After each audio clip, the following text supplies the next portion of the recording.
Oh shit, I forgot. I am smart. Give me a second, guys.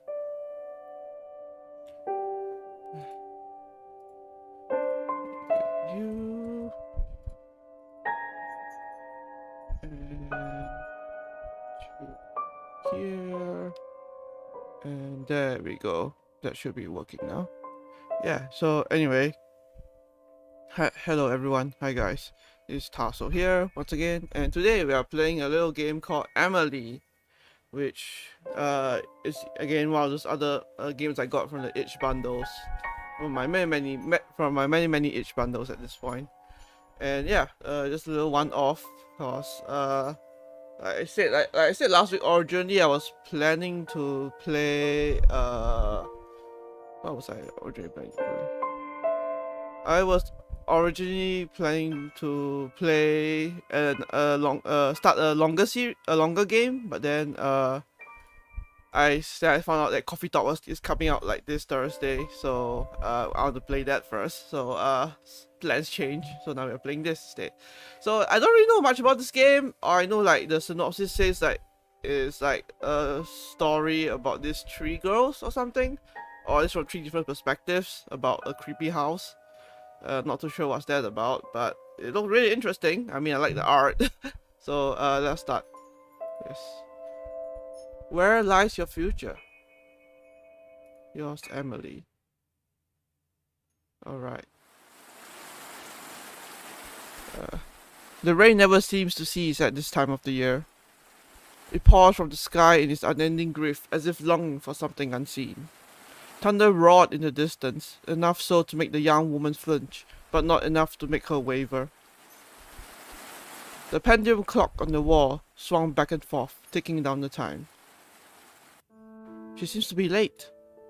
Perhaps she is not coming after all, Amelie. There is no need to make such a sullen face. Perhaps this is for the best. She wrote that she would be here, so I shall wait. The young lady named Amelie sat upright on the lounge that rested by the entryway. Her back was straight and her head was level. Do you truly believe it's safe to have visitors during the outbreak? Lilika? Lilika, I believe we have been isolated long enough, and Sofia has written that it is safe. I trust her word. She will not endanger us. And if your penpal turns out to be a robber in disguise, what then? Amelie smiled. She has a way with words that only a woman could have. A lady robber then. Nonsense. By the way, Lilika, have you seen my letters? I can't say that I have. A knock sounded at the door, instantly halting their conversation. Amelie rose from her place and took a steady step forward before Lilika raised a hand to her. Allow me. The door groaned as it slowly swung open and revealed the young woman who knocked at the door. She was drenched from head to toe. Amelie stood stock still, unsure of what to say. But that only lasted a moment before the woman at her door bounded forward and wrapped her arms around her. Amelie! Sofia! She blinked before finally allowing her arms to wrap around Sofia's back. My, you're completely drenched. Did you forget your umbrella, perchance? Or perhaps her umbrella got carried away by the wind. Lilika pushed the door shut, sealing the building. I didn't even think to bring an umbrella. The forecast said sunny all day. My fault for believing it, I guess. I can't believe you're truly here.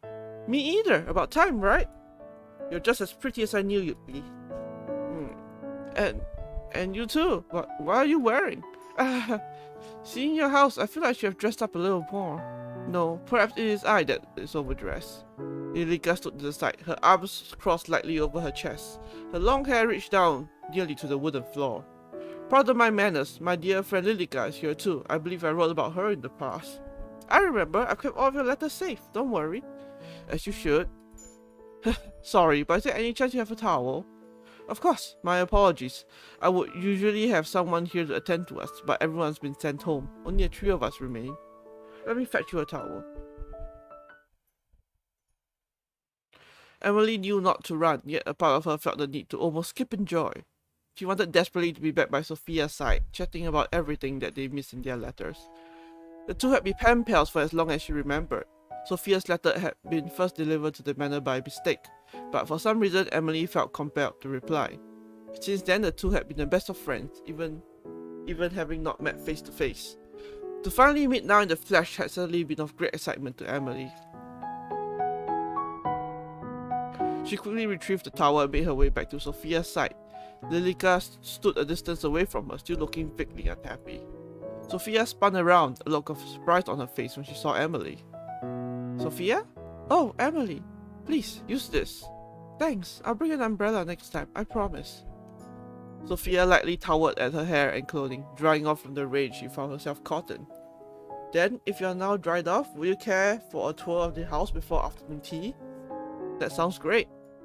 On your right is the pantry, and down that hall is the boiler room, but you shouldn't have any need for those spaces. The two walked side by side, with Lilika trailing slightly behind. These are all guest bedrooms. I prepared this one for your use. If you find anything not to your standards, you can let myself or Lilika know. Amelie, I have a feeling your standards are much higher than mine. I've never even been in a house that looks like this. No? Is your home not similar? Well, it's a lot smaller. There is no shame in that. You own your own property, yes? Yeah, I recently bought it. With your husband? What? No, of course not. I'm not married. Your father allowed you to buy property on your own? Amelie, you speak just like how you write. I'm so surprised. You speak quite casually. People usually say that about me. Being here, around you, makes me want to be more formal. What need is there of formality between friends?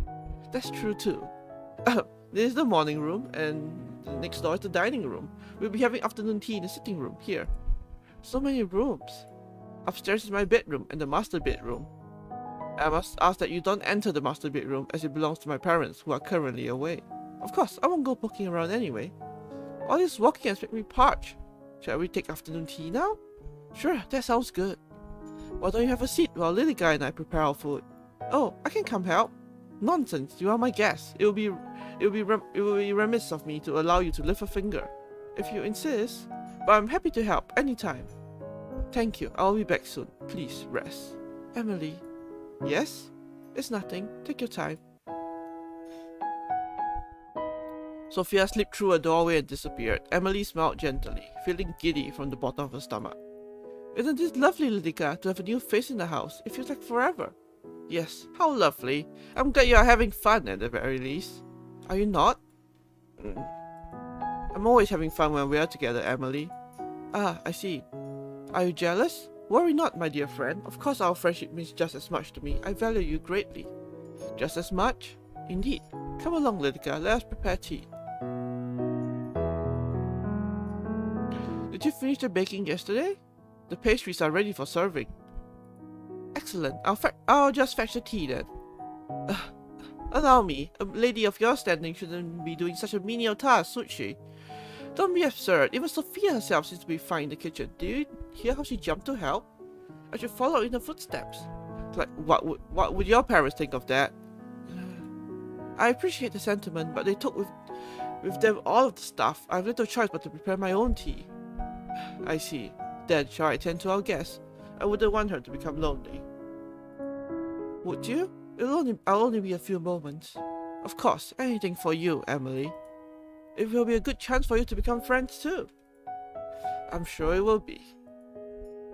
Lilika left the kitchen with slow, deliberate steps. Amelie turned back to the kitchen.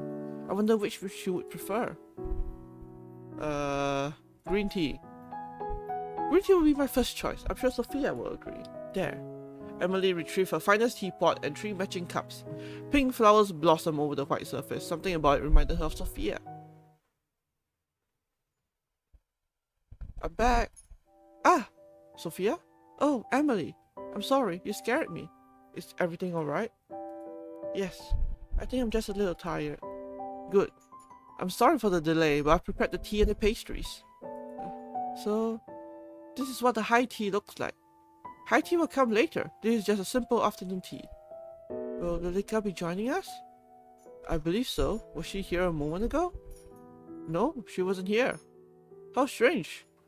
She told me she was coming to sit with you. Perhaps she has gotten herself busy with something else. Should we wait? There's no need. It would be sad to let the tea go cold. Amelie poured tea into the 2 cups slowly, copying the movements she's seen Lilika do time and time again. Do you have much trouble getting here?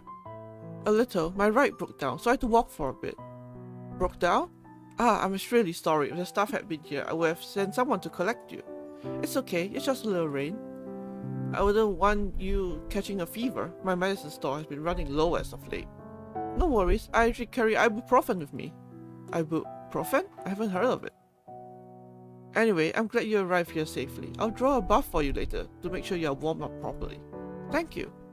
Amelie sipped at the tea before looking down at it with a confused expression. A little stale. I'll ask my father to procure a new batch when he arrives home. Where are your parents, by the way? Well, we were separated due to the plague. They told the staff to wait until a cure is found, and left me here with Lilika so as to not catch the disease. Right. I understand. I spent a lot of time separated from my family due to the pandemic too. It warms my heart to find anything in common with you, Sofia. I was surprised to hear that it's safe enough for you to visit. Perhaps that means my parents will be back soon too. I think so. The world seems to be opening back up again. So, what do you do locked up in this big house all the time?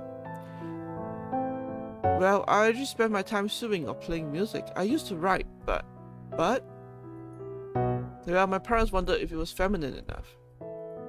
I don't really think that matters. If you enjoy it, then I say you should do it. Sofia. Sofia, then what about you? Well, I'm studying art at university right now, so I guess that's what I spend most of my time on. You attend university? Yeah, although I'm thinking about dropping out. Sofia, you are truly filled with surprises. You own your own land and you attend school. How jealous I am. Why don't you do the same? Oh no, I'm not allowed. Of course you are. Anyone can attend within reason. But, well, wouldn't it get in the way of my marriage? You're engaged? Amelie shook her head. No, not yet. But I'm already 19. I'm sure my father has prepared my dowry. An arranged marriage? Yes, naturally. I don't think I'll ever get married. Really? Doesn't your family object? I don't think they really mind as long as I'm happy. You don't have to either, you know. You've given me much to think about. Much indeed. Now, I wonder where Lilika has disappeared to. Well, it's no matter. The evening is already coming, and soon it will be dark. Shall I draw you a bath? That sounds wonderful. To be honest, I'm not hungry, so can we skip dinner tonight? Of course, if that's what you wish. Let me show you to the bathroom.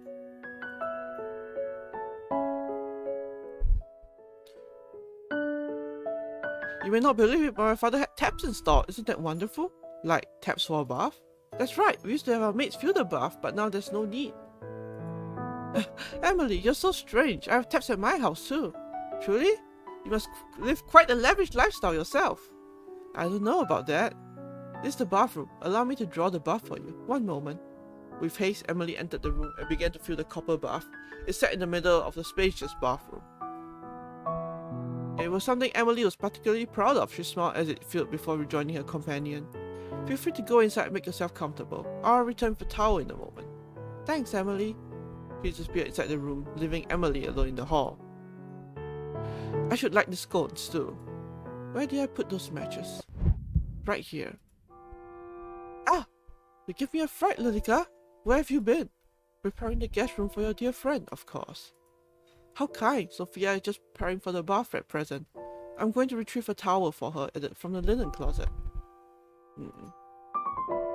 Amelie, I think it best you send her home post-haste. What? Why would I do that? For all you know, she brings with her the plague. Sofia says it is now safe to travel. She believes my father and mother will be returning soon. I believe it is perfectly safe. And what if she lies? She wouldn't do that. Sofia is a kind and good-natured person. She would not bring any danger to us. Did you know that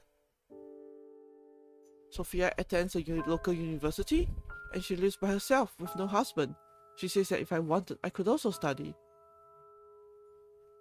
The lady of the house should not study, Amelie. You must stay inside the house and await your parents. But I'm sure mother will want the best for me. Perhaps while I wait her, I could go inspect Sofia's school. Amelie, you must stay inside and await your parents' return. But don't you trust me? Have I ever tried to lead you astray? No, Lilika. I was just thinking that perhaps it truly is beginning to be safe. Look, I have brought today's newspaper. Do you see the title? The plague runs rampant.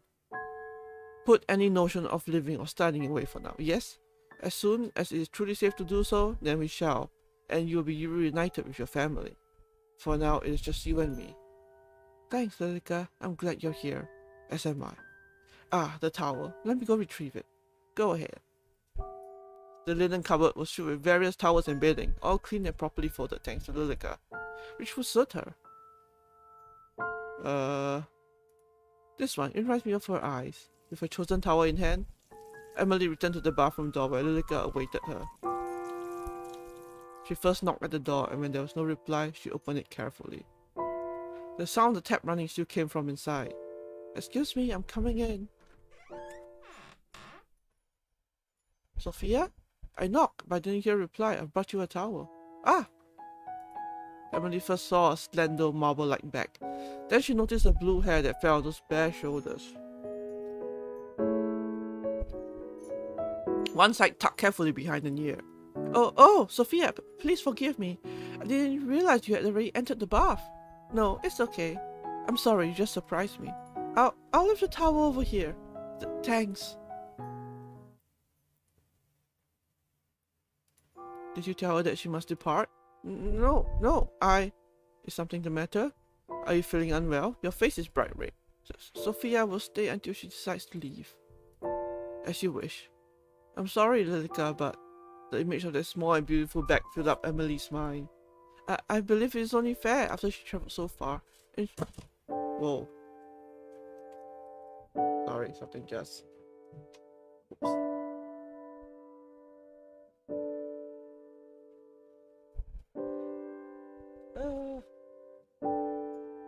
Right. Sorry, I need to pause for a moment. BRB.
Back.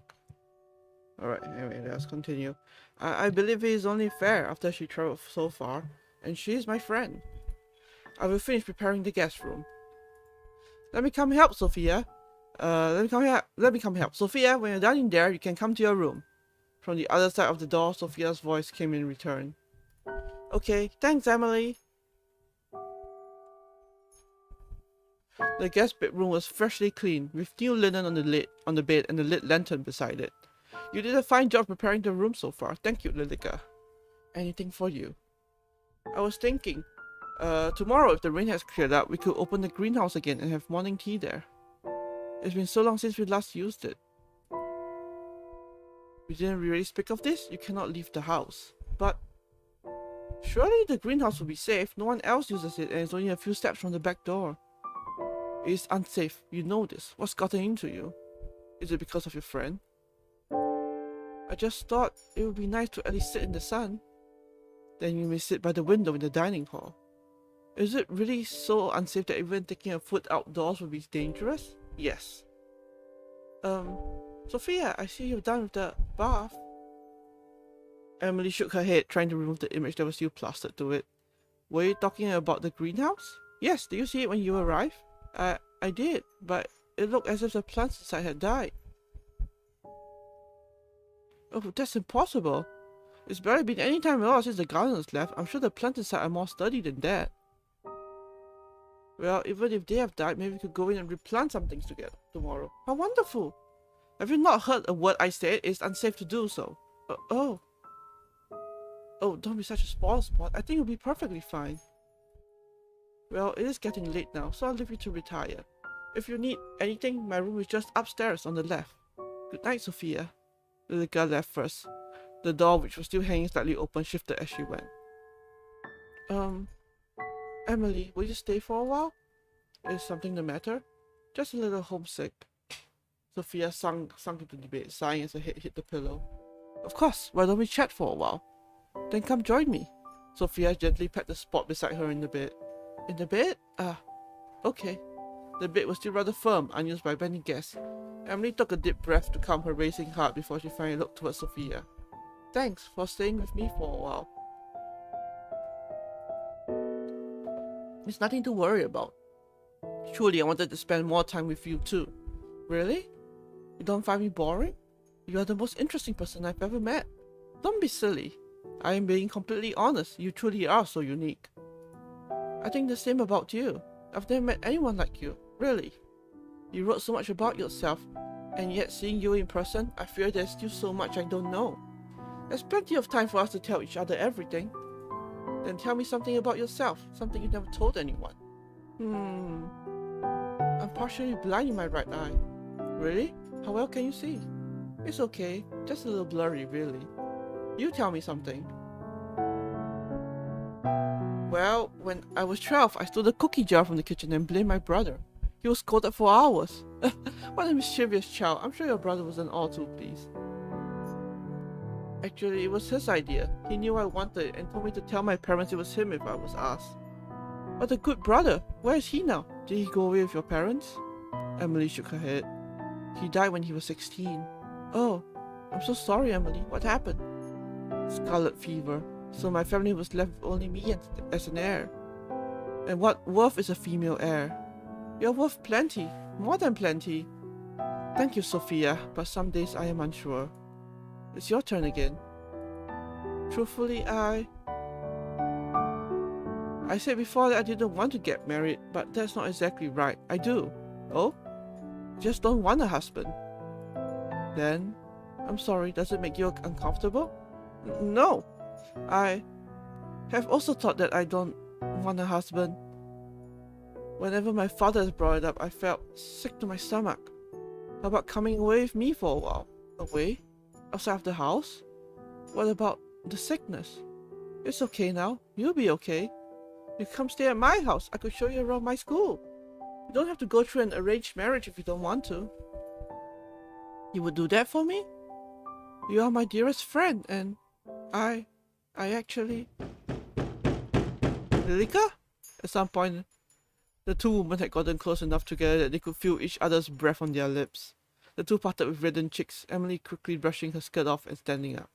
I should be going to bed. Please, rest well. We can talk more about it in the morning, right? Right. Good night, Amelie. I'll see you tomorrow.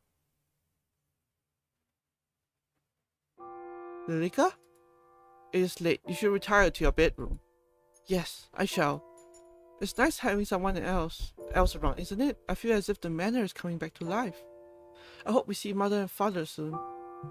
I'm sure we will. Shall I see you to bed? Yes, please. The hallway was darkened with only a few scones and candles lit along the way. Usually that would fill Amelie with a sense of comfort, but right now the flickering flame seemed to make her feel distressed. Whether that was because of the way her mind was racing or the way her heart was beating, she didn't know. As she rose up the grand staircase, her eyes lingered on the large stained glass window. The moon shone through the colored glass, leaving a rainbow of colors over the steps. It caught her attention for only a moment before she retreated to her bedroom. Lilika, may I ask you a question? Certainly. Have you ever heard of a woman loving another woman as a woman would love a man? Where did you hear about such a thing? Nowhere in particular. It was just a thought that came into my mind. I think you are overtired because of all the excitement, Amelie. I think it best that you get some rest. Yes, alright. Good night, Lilika. Good night, Amelie. Oh god, I hope Lilika doesn't do something crazy like murder Sofia. Good morning, Lilika. I was just on my way to see if Sofia has awakened yet. Amelie.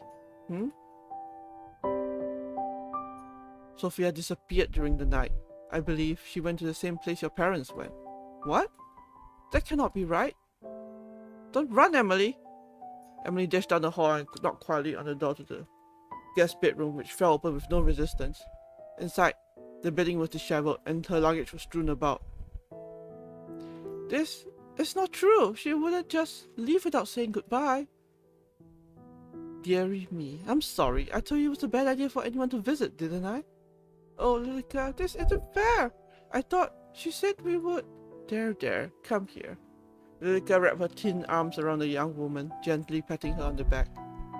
See, you shouldn't depend on anyone else. I'm here. I won't ever leave you.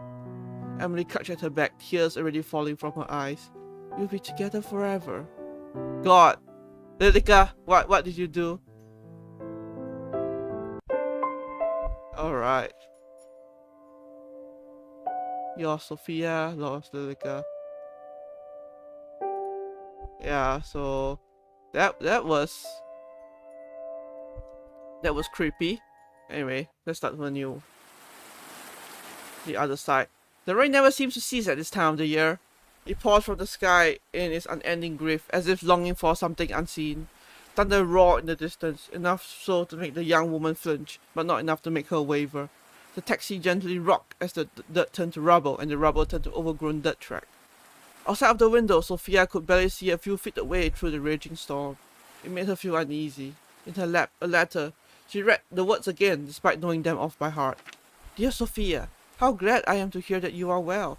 I'm healthy, although I believe I may have a problem of the heart. It has gotten quite lonely waiting here for my parents to return. I am thankful to have Lilika residing with me, but I still await the day when my family will be reunited. But you say that it is safe enough for you to visit? Truly? I've never even dared to dream of being able to see you in the flesh. If it is true, then I will await you at the address written on the back of this letter. Yours, Amelie. You sure you have the address right? We're in the middle of nowhere. Sofia stared at the fragile handwritten address that Amelie had left her, had trusted to her. Yes, this is the right way. I'm sure of it. Her heart wouldn't settle. Meeting what could be a stranger in the middle of nowhere on a day like this. Who wouldn't be nervous? Yet there was something else. Eagerness, a thrill, something beyond mere nerves that turned into excitement. She could barely imagine the hand that had penned the letters she had been receiving for years on end, let alone the face. But for some reason her heart still beat hard when reading the words that the mysterious young lady of 19 from a manor far in the middle of nowhere wrote to her.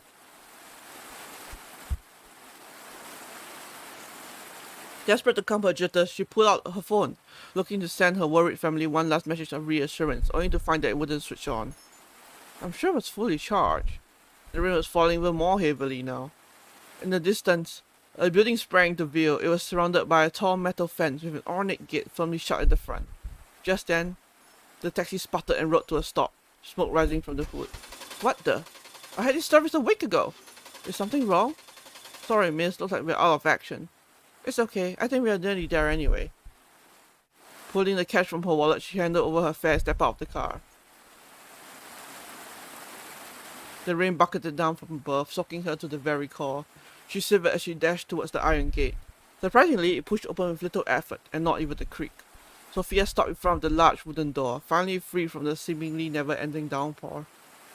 From afar, the door had seemed inviting enough, but now it looked awfully large and imposing, and yet she raised her fist and knocked anyway.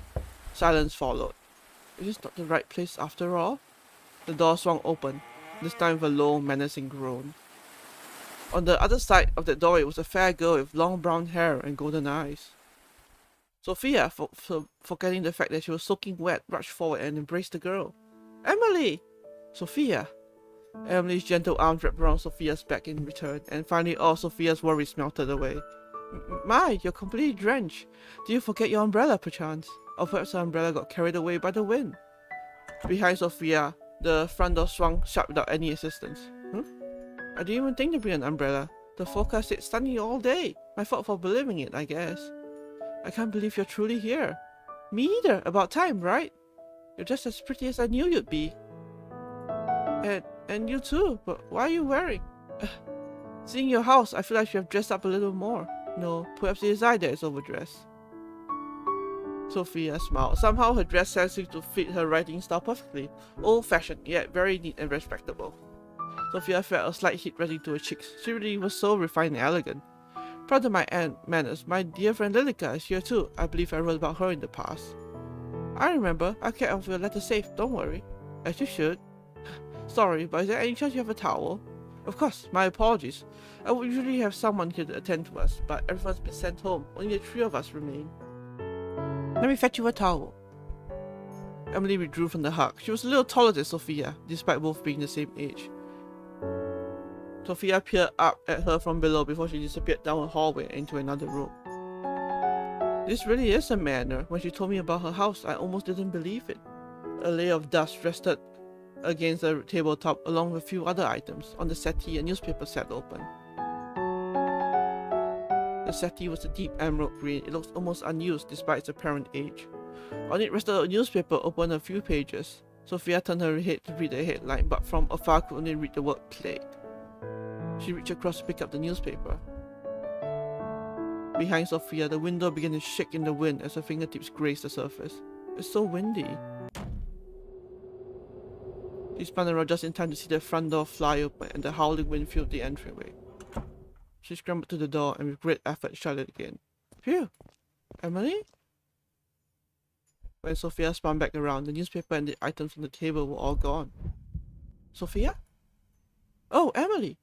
Please, use this. Thanks, I'll bring an umbrella next time, I promise. Sofia took the towel in her hand. It was soft, but somewhat old. She lightly dried her hair and clothes, but still found herself cold. Then, if you're not dried off, will you care for a tour of the house before afternoon tea? That sounds great. On the right is the pantry, and that hall is the boiler room, but you shouldn't have any need for those spaces. Where is Lilika? This is kind of awkward. It is really weird. The two walk side by side alone in such a big manor. These are all guest rooms I've prepared. These are all guest rooms. I have prepared this one for your use. If you find anything that is not to your standards, you can let myself or Lilika know. Amelie, I have a feeling your standards are much higher than mine. I've never even been in a house that looks like this. No? Is your home not similar? Well, it's a lot smaller. There is no shame in that. You own your own property, yes? Yeah, I recently bought it. With your husband? What? No, of course not. I'm not married. Your father allowed you to buy property on your own? Amelie, you speak like just how you write. I'm so surprised. And you speak quite casually. People usually say that about me. Being here, around you, makes me want to be more formal. What need is there formality between friends? That's true too. There's the morning room, and next door is the dining room. You'll be having afternoon tea in the sitting room, here. So many rooms. Upstairs is my bedroom and the master bedroom. I must ask that you don't enter the master bedroom, as it belongs to my parents who are currently away. From the landing below, Sofia could see the door to the master bedroom. For some reason, her eyes were glued to it. Oh. Come inside. Come open the door. We are waiting for you. Of course, I won't go poking around anyway. Sofia shook her head and time seemed to resume around her. All this walking has made me parched. Shall we take afternoon tea now? Sure, that sounds good. Well, don't you have a seat while Lilika and I prepare our food? Oh, I can come help. We decided means to allow you to lift a finger. That was awkward. If you insist, but I'm happy to help anytime. Thank you, I'll be back soon. Please rest. Amelie? Yes? It's nothing. Take your time. Actually, is it okay if I ask you something? Of course it is. Is there someone else in the house with us? There's no one else apart from myself, you and Lilika. And Lilika is... She's just gone into the kitchen. Didn't you see her enter? Right. My vision must be playing up. Is something the matter? No, it's fine. I'll wait for you inside. Yeah, well, who is Lilika? What is Lilika? Where is Lilika? This is getting creepy. The room was spacious and dead silent apart from Sofia's footsteps as she crossed the wooden floor. Each step was deliberate and slow as her eyes searched through the room. Nothing particular stood out. Large windows showed a glimpse of the outside world through thick curtains. The rain was still coming down hard, obscuring her view. The window shook every now and then, but the wind had seemed to die down a little. Behind her, a chair at the dining table had been pulled out as if it were waiting for her to sit down. Amelie, was that you? Amelie? Her hand rested against her chest, begging her heart to calm. Or Lilika? Whether a hollow laugh sounded through the room or not, she wasn't sure. She quietly sat down in the seat that was left for her. The table was already set, but once again she noticed a thin layer of dust on the surface. Through the silence, Sofia could hear it again. Footsteps, but this time from directly above. The master bedroom? In front of her very eyes, Sofia watched the scene unfold. A woman not older than 40 removed her shoes and stepped onto the table, yet nothing was disturbed. She reached up and took hold of the noose. The rope wrapped around her neck like the finest pearl necklace. Join me. The woman's eyes looked onto Sofia's. Her hand was outstretched, waiting to be taken. A rusty smell filled her nose, scented with this faint smell of perfume. Sofia shivered in response, her breath frosty on her lips. She reached for the hand, slowly. I'm back! Ah! Sofia? Oh, Amelie. I'm sorry, you scared me. Is everything alright? Sofia stared at the spot where the wound was only a moment ago. Both she and the noose had disappeared. Amelie, something is the matter, isn't it? Did something happen within this room? Happen? What exactly do you mean? Did a woman with brown hair tied into a bun and a dark green dress ever live here? Well, it sounds a bit like you described my mother. Your mother? Yes, she's just as you described. But you couldn't have seen her here. She's still away. Right. Let me pour us tea before it gets cold. Will Lilika be joining us? I believe so. Was she here a moment ago? No, she wasn't here. How strange. She told me she was coming to sit with you. Perhaps she's gotten busy with something else. Should we wait? There's no need. It will be sad to let the tea go cold. Sofia watched the tea fill up two out of three of the cups. The third cup sat empty. For some reason, the very sight filled her with dread. She picked up the cup and brought it to her lips. It was green tea. The taste was bitter and musty. With her heart on edge, she placed the cup back down on the saucer, smiling towards Amelie. Do you have much trouble getting here? A little. My ride broke down, so I had to walk for a bit. Broke down? I'm extremely sorry. If the staff had been here, I would have sent someone to collect you. It's okay. It's just a little rain. I just wouldn't want you catching a fever. My medicine store has been running low of late. No worries. I usually carry ibuprofen with me. Ibuprofen? I haven't heard of it. Anyway, I'm glad you arrived here safely. I'll draw a bath for you later to make sure you're warmed up properly. Thank you. Amelie sipped at her tea before looking down at it with a confused expression. A little stale. Ask my father to procure a new batch when he arrives home. Where are your parents, by the way? Well, we were separated due to the plague. It took the staff to wait until a cure is found, and left in fear of Lilika so as not to catch a disease. Right, I understand. I spent a lot of time separated from my family due to the pandemic too. It warms my heart to find another thing in common with you, Sofia. I was surprised to hear that it's safe enough for you to visit. Perhaps that means my parents will be back too. I think so. The world seems to be opening back up again. So what do you do locked up in this big house all the time? Well, I usually spend my time sewing or playing music. I used to write, but, well, my parents wondered if it was feminine enough. I don't really think that matters. If you enjoy it, then I say you should do it. Sofia. And what about you? Well, I'm studying art at university right now, so I guess that's what I spend most of my time on. You attend university? Yeah, although I'm thinking about dropping out. Sophia, you truly are filled with surprises. You own your own land and you attend school. How jealous I am. Why don't you do the same? Oh no, I'm not allowed. Of course you are. Anyone can attend within reason. But, well, wouldn't you get in the way of my marriage? You're engaged? Amelie shook her head. No, not yet, but I'm already 19. I'm sure my father has prepared my dowry. An arranged marriage? Yes, naturally. I don't think I'll ever get married. Really? Doesn't your family object? I don't think they really mind as long as I'm happy. You don't have to either, you know. There's given me much to think about, much indeed. Now I wonder where Lilika has disappeared to. Well, it's no matter. The evening is already coming and soon it will be dark. Shall I draw you a bath? That sounds wonderful. To be honest, I'm not hungry, so can we skip dinner tonight? Of course, if that's what you wish. Let me show you to the bathroom. Before she left the room, Sofia took one last look back at where the noose once hung. You may not believe it, but my father had taps installed. Isn't that wonderful? Like, taps for a bath? That's right, we used to have our maids fill the bath, but now there's no need. Amelie, you're so strange. I have taps at my house too. Truly? You must live quite a lavish lifestyle yourself. I don't know about that. This is the bathroom. Allow me to draw the bath for you. One moment. Alone in the hallway, Sofia peered back up the grand staircase past a large stained glass window and the dark door shut tight. A moment later, Amelie popped back out of the bathroom. Feel free to go inside and make yourself comfortable. I'll return for towel in a moment. Thanks, Amelie. Water spilled from the rusted pipes into the steel-lined wooden bathtub. Everything else was silent. Sofia took careful steps forward and peered into the bath. All seemed normal. With a sigh, she finally let her shoulders relax, yet in her mind all she could see was that woman with her outstretched hand reaching towards her. She clutched her hand to her chest. It still shook. Sofia stumbled forward until her hands rested on either side of the washroom basin. Her fingers held on tight until her knuckles were bone white. It's okay, Sofia. You're just tired. Her eyes traveled up to the mirror. It was embellished with a golden frame. She stared at her reflection. She was still herself. It was all a figment of her imagination. That's when she saw it.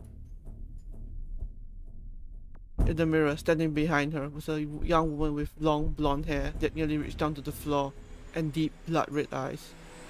She didn't try to speak or make any movement. She just stared with her big, dark eyes. Sofia wanted to spin around to confront the girl, but her whole body was frozen stiff. The young woman finally started to move.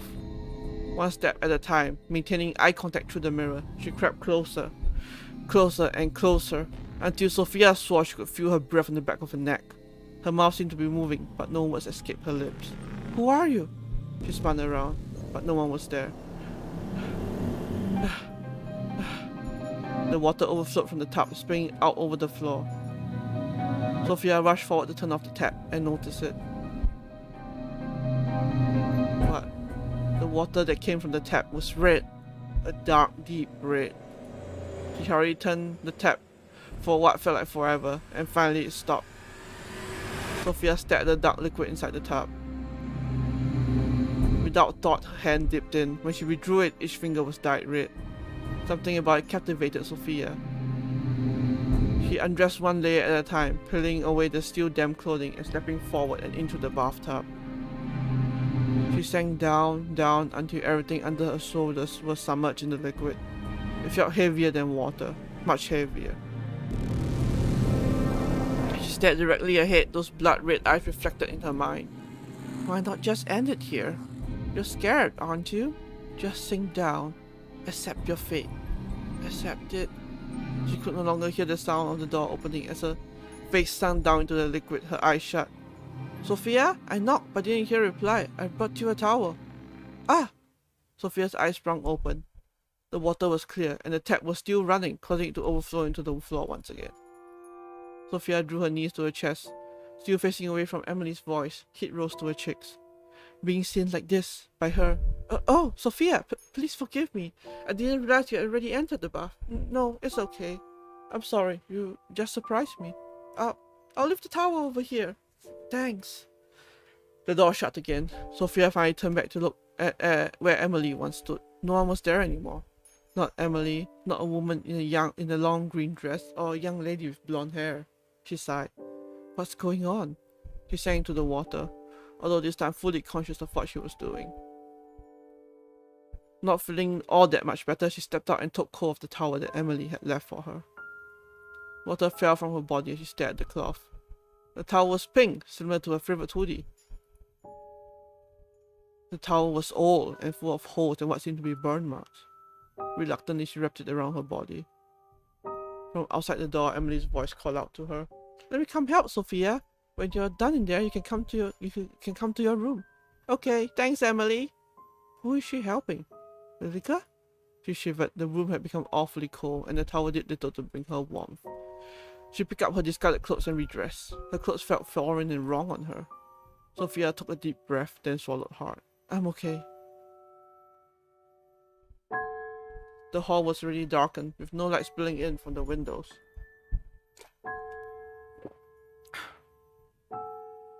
A few scones attached to the walls were lit with live flames, but it offered little in the way of calming her.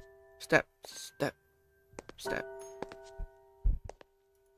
The floor creaked under her weight. She stopped outside of her bedroom. Inside, she could hear talking. She put ear to the door. Didn't we really speak of this? You cannot leave the house. But surely the greenhouse will be safe. No one else uses it, and it's only a few steps from the back door.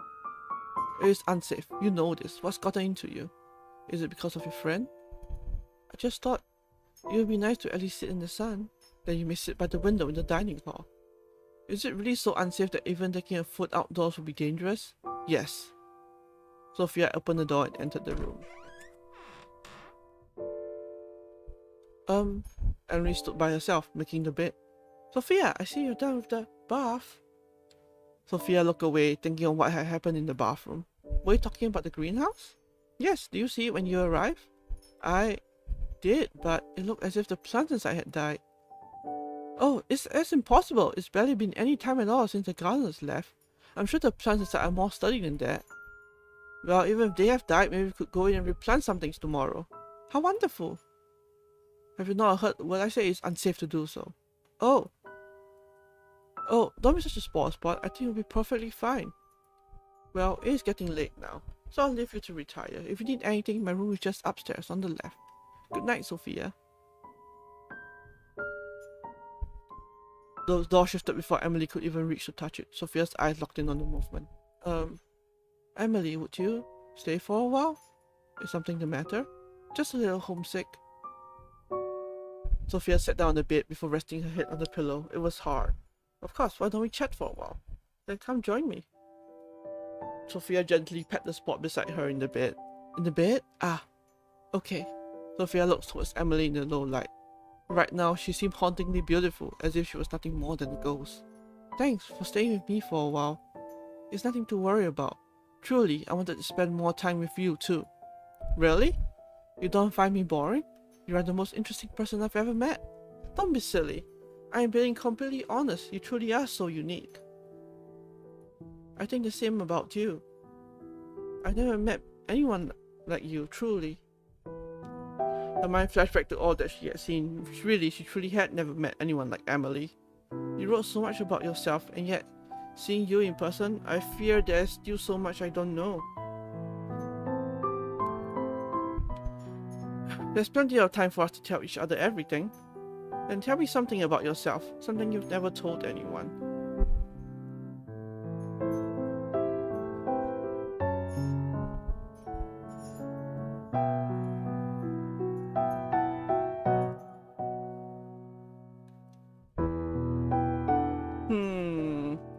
I'm partially blind in my right eye.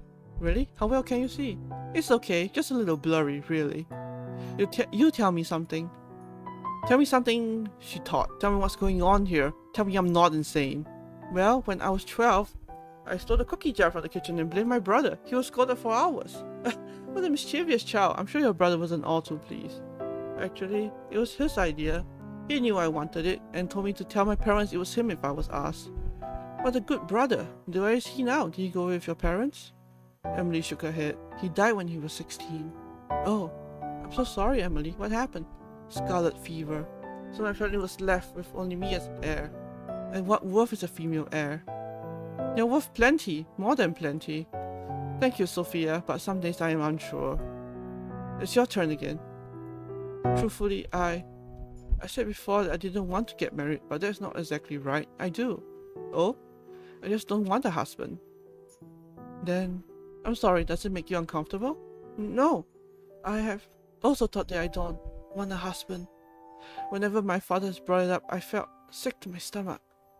How about coming away with me for a while? Away? Outside of the house? What about the sickness? Yes, away from this place. It's okay now. You'll be okay. You come stay at my house. I could show you around my school. You don't have to go through an arranged marriage if you don't want to. You would do that for me? You're my dearest friend, and I actually...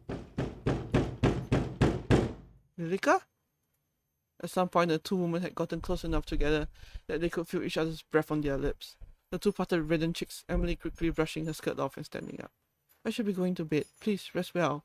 We can talk more about it in the morning, right? Right. Good night, Amelie. I'll see you tomorrow. Amelie, wait a moment. Yes? What does Lilika look like? What a funny question. You've seen her plenty of times already. With my eye, I sometimes struggle a little. Right, my apologies. She has long blonde hair done up like this.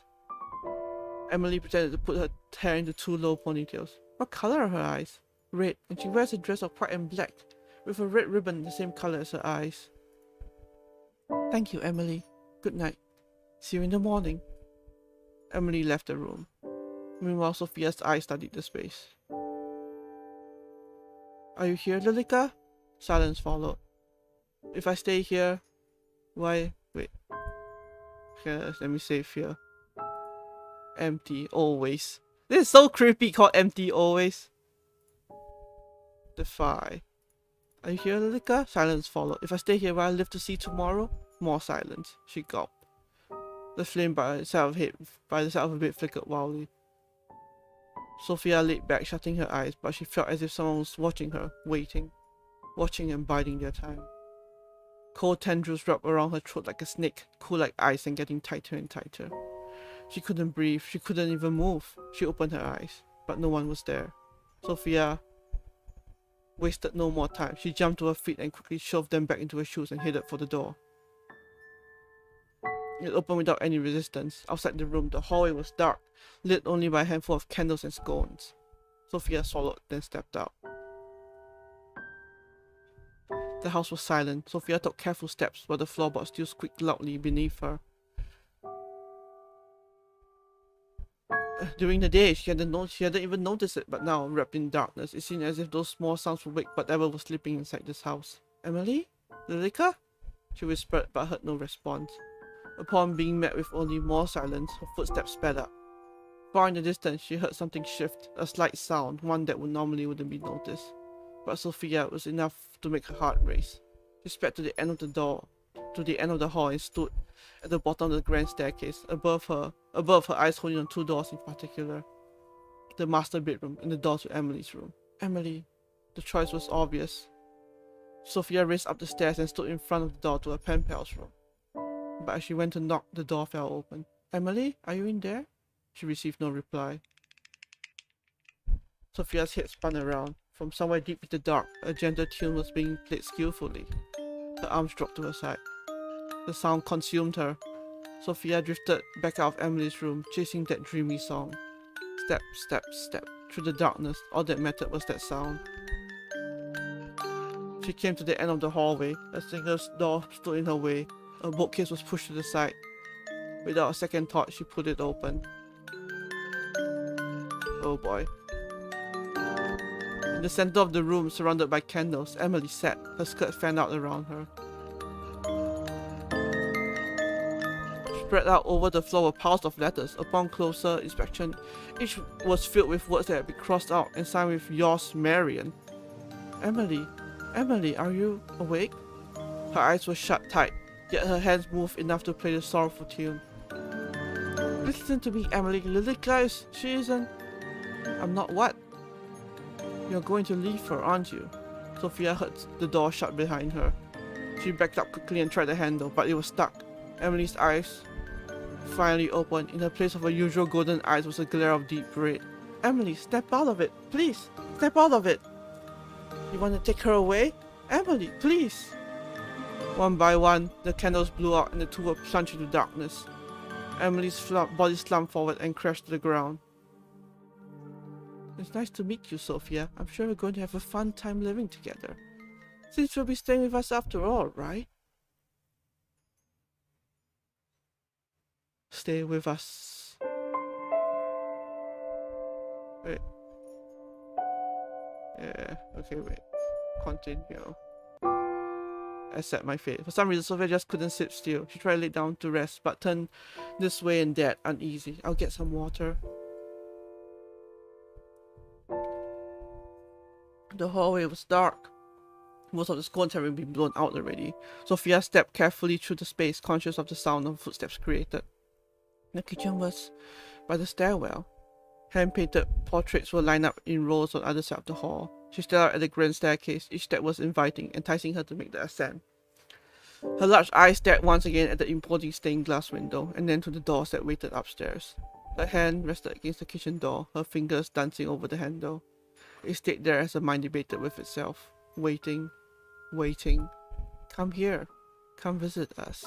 Her hand dropped to the side as she ascended, past the glass window and to the next floor. Two doors awaited her. A chill ran through the air as the scene played out before her. Two women dragged a man's body up the staircase, leaving a trail of blood on the otherwise pristine carpet. They pushed open one of the doors. The man's head hit the final step, but he made no move to stop them, nor cried out in pain. He was already long dead. The figures disappeared into the room. When Sofia blinked, the door was shut again. She trembled. The master bedroom. From behind the closed door, a voice called out to her, but the words were much too faint to make out. Her hand rested against the handle. Sofia couldn't stop it from shaking. With a careful motion, she pushed the door open. A musty smell came from further inside the dark room. Sofia, peering into the darkness, quickly took hold of one of the lit candles near the room and stepped inside. A portrait sat above a large canopied bed. The curtains were pulled back, hiding whatever was inside. In the portrait, Amelie sat beside a woman with a green dress and brown hair done up into a bun. Standing beside them was a man with an imposing brow and a large beard. A family of mice ran from under the bed and out of the room. Sofia jumped to the side, narrowly avoiding them. Step, step, step. Each step brought her closer to that bed. Each step made her chest feel heavier, tighter. She stood before the bed and reached a trembling hand to the curtains that hid whatever lay inside. The wind blew from somewhere unseen, and her candle extinguished. Behind her, the door shut and the room plunged into near complete darkness. Amelie, is that you? I'm sorry I came in here after you asked me not to. I'll just go now, okay? Her body fell forward before she had a moment to react. She tumbled through the curtains and landed on something hard that rested on the bed. What? The curtains flew open and the moon shone in from outside. Oh shit. Oh boy. The body she was expecting to find was absent. In its place, two skeletons long ago decayed. They lay side by side, one smaller and the other larger. But now, one was on either side of her. Her scream pierced through the air, but no one came running. She tried desperately to squirm, to run, but it felt as if something was sitting on her, holding her down. As she struggled, she saw it. Two dark red eyes hanging above her, watching. You won't take her away from me. She's mine. Yours, Lilika. I guess now we see the truth. The rain never seems to cease at this time of year. It pours from the sky in its unending grief, as if longing for something unseen. Thunder roared in the distance, enough so to make the young woman flinch, but not enough to make her waver. The woman sat beside a man with an imposing brow and a large beard. The man wheezed and coughed, but kept hold of the newspaper in his hands. The front page read the following: The Great Plague of London, 7,000 deceased. The man frowned at the words.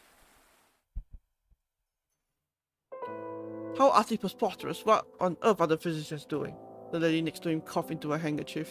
When she put it away from her mouth, it was stained red with blood. I'm sure they are trying their best, my dear. Their best is going to kill everyone. Forget this rubbish. Amelie is still well and finally of age to marry. We will arrange for a suitor before she becomes sick. If we send her out there, then she will certainly grow sick.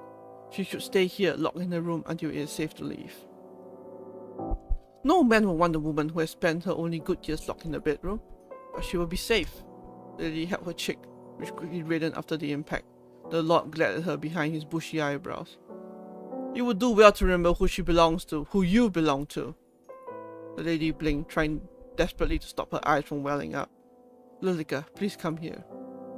Her voice carried through the otherwise empty home. Time seemed to pause for a few moments before a woman with blonde hair cascading behind her entered the room. She wore the dress of a maidservant and a neutral expression that wavered just so after seeing the mark left by the Lord's hand. She stepped forward, crossing the tiled floor with slow steps that seemed to match the pace of the thunder that roared outside. The lady nodded to the maid nodded back to the lady. The moon reflected from the metal object in the maid's hand as she swung it down to the Lord's throat. Oh. He let out a gargled scream, blood sputtered out from his mouth, and he tried to yell, but it was too late. He fell forward onto the floor, and the tiles darkened into a crimson red. His stomach crawled, searching for something that no one would ever know before he fell still only a few minutes later. The lady stared at the scene, her heart raced, and a laugh escaped her lips. Finally! Finally! You never hurt Amelie. I hope you rot in hell. The maid wiped the knife against a small white hand towel. The stains would never be fully removed. My lady, I will deal with the body. I will help you. He is too much for you to carry alone.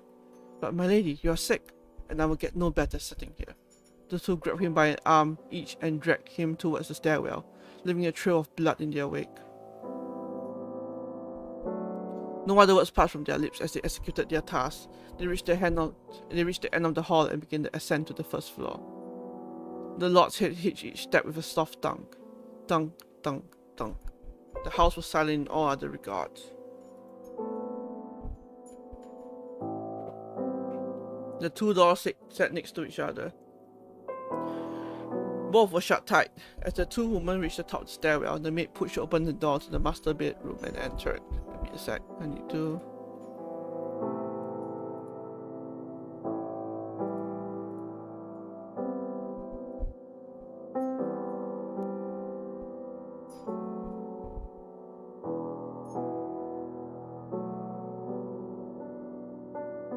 entered.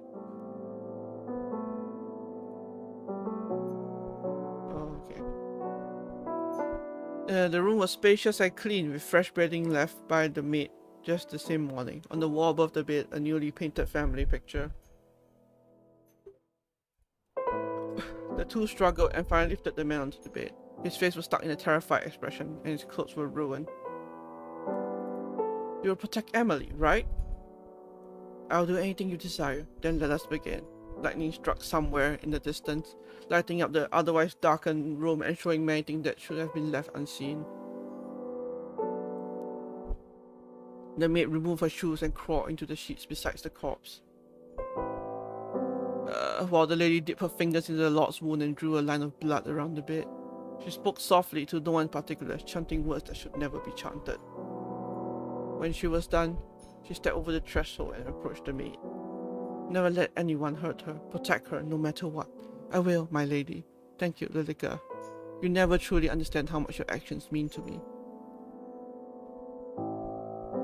The lady leaned forward and left a soft kiss against the maid's lips. It was brief and gentle, and something the two had wished to share for longer than either would admit. As the lady put away, the maid drew her knife, still smudged with blood, and brought it to her veins. Goodbye, Lilika. Goodbye, my lady. The maid bled out slowly, painfully slowly. The lady gasped for air and clawed at her neck. Everything in the manor became still. Everything apart from a young lady named Amelie, who sat in her bed upright, feeling a deep dread in the pit of her stomach, and another young lady named Lilika, who stood over two corpses lying beside each other in bed. The young lady named Lilika stared at the maid in the bed, her own face, her own blood seeping through the bed, and yet here she stood. She looked at herself in the mirror and saw a different person entirely. She was no longer the maid. She was Lilika. Her voice was softer, her hair longer. It worked. When she turned back towards the bed, Lilika froze. Both of the bodies were gone, and in their places, two skeletons. How long has it been? She walked towards the door and found it locked. Digging through the tattered clothes of the long-dead maid, she retrieved the key and opened it. The door beside the master bedroom set ajar just enough for Lilika to peer in. Amelie sat on the end of her bed, staring at herself in the small handheld mirror while brushing her hair. She hummed a quiet tune but froze as her eyes met Lilika's. Who are you? I am Lilika. Lilika, but... Your mother told me that you had a maid named Lilika. What a coincidence. What are you doing here? How long has your mother been gone? My mother? I saw her... She frowned and clutched at her head as if she couldn't quite remember. I saw her just this morning. I see. Your parents have been left to be cured of the plague. They have asked me to stay here with you until they can return. Really? A cure truly exists? That's right. So until then, how about we be friends? Emily's face lit up and their eternal friendship began. How many years had passed since that day? Neither could tell. Time seemed to stand still within that manor, out in the field in the middle of nowhere. And that's the way Lilika wished for it to stay. Lilika, a letter has arrived. What? Her blood ran cold as Amelie stared at the envelope in her hands. When was the last time we had a letter? How exciting! Perhaps it's mother writing that she will return soon. Perhaps so. Oh.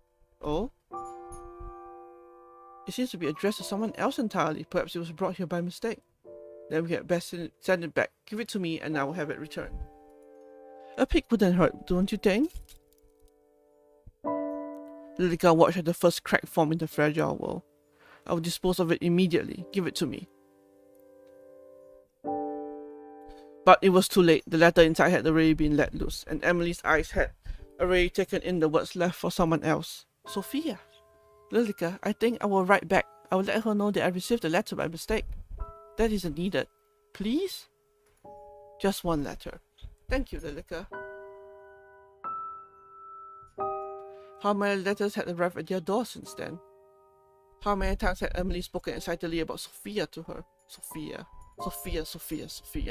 It's always Sofia. Sofia is the crack in this fragile reality. Sofia. I have to get rid of Sofia. Lilika? Lilika's eyes opened with a joke. I'm sorry. I'm a little tired. What did you say? Sofia says she's coming to visit. And then a crack from the last is brought across reality, threatening to shatter at any moment. Amelie, I don't think that's a good idea. The plague. You said that it's safe enough to travel now in her letter. Perhaps mother and father return soon too. Lilika forced a smile. But we don't need anyone else here. We have each other. Of course, you are my dear friend, Lilika. But Sofia and I have been writing to each other for... She shook her head as if chasing off the beginnings of a headache. For a long time anyway. I'm excited to finally meet her. Won't you be excited with me too? We can all be friends. Right, friends. I'm sure we'll all be the best of friends.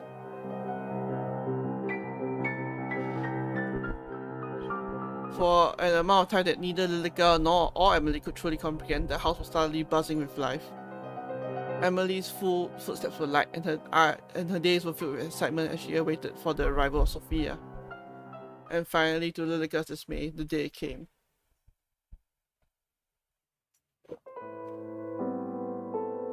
The pendulum clock on the wall swung back and forth, ticking down the time.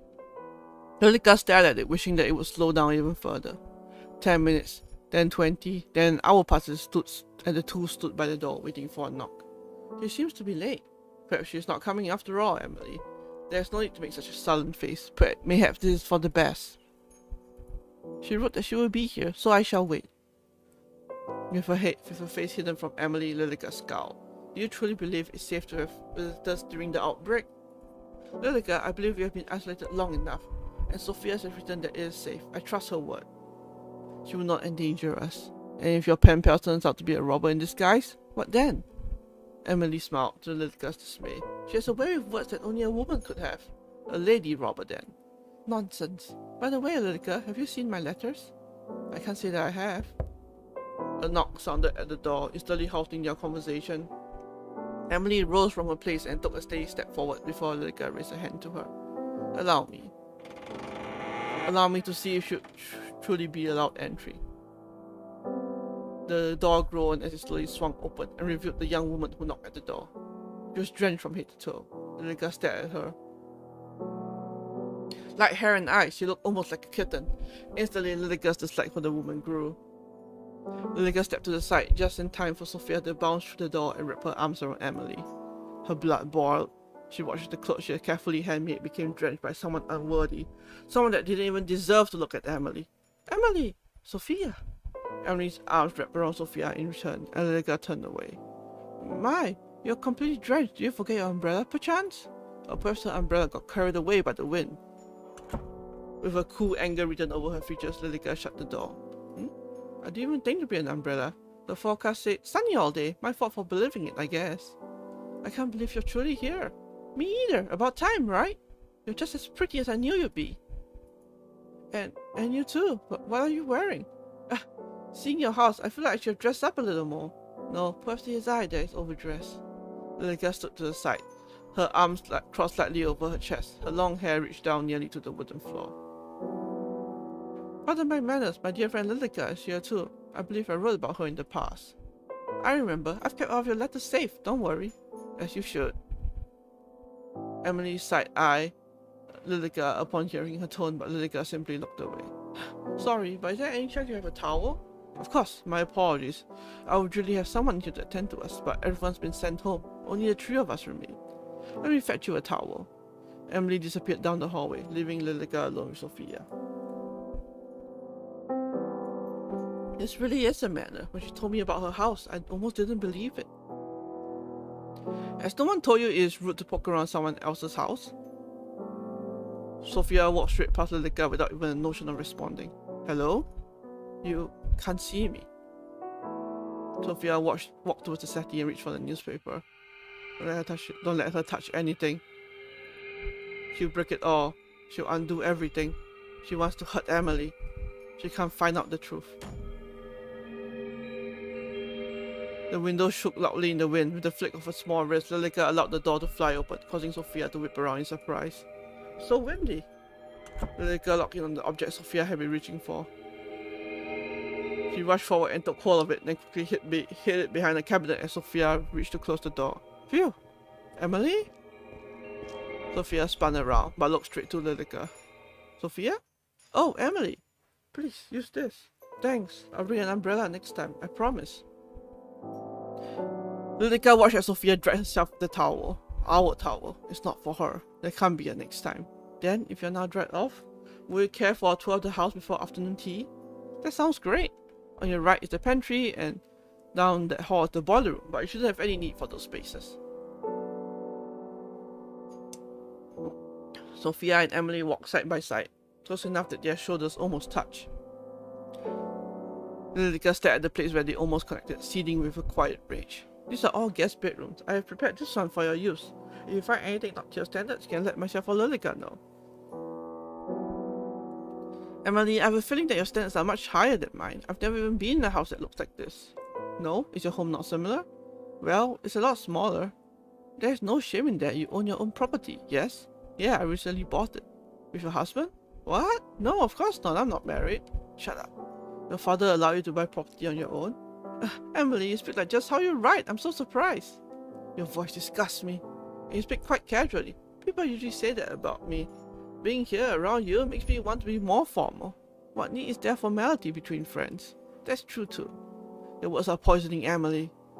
This is the morning room, and next door is the dining room. We'll be having afternoon tea in the sitting room here. So many rooms. Upstairs is my bedroom and the master bedroom. I must ask that you don't enter the master bedroom as it belongs to my parents who are currently away.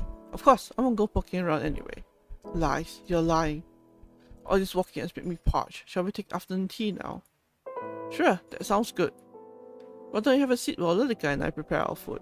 Oh, I can come help? Nonsense, you are my guest. It will be reminiscent of me to allow you to lift a finger. If you insist, but I'm happy to help anytime. Thank you, I'll be back soon. Please rest. Amelie. Yes? It's nothing. Take your time. Sofia slipped through a doorway and disappeared. Amelie smiled widely, while Lilika just stared ahead blankly. Isn't this lovely, Lilika? We have a new face in the house. It feels like forever. Yes, how lovely. I'm glad you are having fun at the very least. Are you not? And we're having fun when we are together, Amelie. Ah, I see. Are you jealous? Worry not, my dear friend. Of course our friendship means just as much to me. I value you greatly. Just as much? Indeed, come along, Lilika. Let's prepare tea. Amelie, I have something to say to you. You are my very best friend, did you know that? I feel the same towards you, Lilika. And as such, I feel the need to be truthful with you. You appreciate the truth, don't you? Of course, I trust your judgment very much. Is something the matter? Oh, lie, lie, lie. Your mother contacted me. She believes they'll be able to return shortly. Oh, Lilika, this is wonderful news. Indeed, she was very excited for me to pass on a message to you, but... Keep lying, keep lying, keep lying. Well, she wasn't pleased to hear that there's someone visiting without her permission. Oh, I thought she would be delighted that I invited a friend. Your entire existence is a lie. Of course, I pleaded with her that Sofia was a friend, but she wouldn't listen. I see. Did she say when she would return? No, but it seems to be soon. Then I'll send Sofia away like normal tomorrow. I can't exactly force her out into the storm, can I? Why not? Lilika? Naturally, I am just teasing. Of course, it wouldn't be right to send her away at a time like this. I'm glad to hear that we've come to an agreement. How pleased I am to know that Mother returned soon. Let's go prepare tea, shall we? Did you finish the baking yesterday? The pastries are ready for serving. Excellent, I'll just fetch the tea then. Allow me. A lady of your standing shouldn't be doing such a menial task, should she? Don't be absurd. Even Sofia herself seems to be fine in the kitchen. Did you hear how she jumped to help? I should follow their footsteps. What would your parents think of that? I appreciate the sentiment, but they took with them all of the stuff. I have little choice but to prepare my own tea. I see. Then shall I attend to our guests? I wouldn't want her to become lonely. Would you? I'll only be a few moments. Of course, anything for you, Amelie. It will be a good chance for you to become friends too. I'm sure it will be. Lilika's smile at that moment seemed to hide behind it and intent much deeper than Amelie realized. The walls had eyes. Eyes that tracked Lilika's every move. They followed her as she made careful, deliberate steps towards the sitting room. They stared, their eyes bulging, judging. They had no mouths in which to scream, but Lilika could still hear their words. We all sacrifice ourselves for you. Hope, our only hope. Amelie, protect Amelie. Prove your worth. Prove your love. Amelie, Amelie, Amelie. Under her feet, shattered glass pierced through her shoes, cutting her feet. She could feel the blood ooze out, pooling. It was warm, comforting. She looked up to find where the glass had come from. Then she noticed the cracks once again. Along every wall, every floorboard, even through the air. The wall was fragmented. It was already broken. Not beyond repair. It's not. My lady, I will fix this still. You can rest. Please, rest. I will take care of everything. Anything and everything. For you. She blinked. The wall reverted to the way it should. The glass that lined the floor, gone. The ice that followed from the walls, gone. And the cracks that had begun to wrap themselves around Lilika's ankles had disappeared too. She stood in front of the sitting room's door, which slept slightly ajar. Inside, Lilika could see Sofia staring out of the large window. Her back stayed turned as Lilika entered the room. Of course, it wouldn't be possible to turn and look at her, but Lilika still found herself taking quiet, careful steps. The window shook past the dark, thick curtains. You who would attempt to defy your fate Why don't we see how long this little game lasts? Why don't we test whose love is stronger? I swear, my love is unwavering. My infatuation, my yearning, my desire. You could never even wish to match it. Lilika pulled out a chair roughly, dragging the legs across the floor. Did you dare to challenge me? You dare to test my love? Amelie, was that you? Amelie? Sofia took careful steps towards the chair, resting her hand against it. Oh, Lilika? Ha! You're nothing. Sofia sat down in the chair that was offered to her, while Lilika circled around as if a cat after its prey. But her steps paused as she heard something strange. Footsteps from above.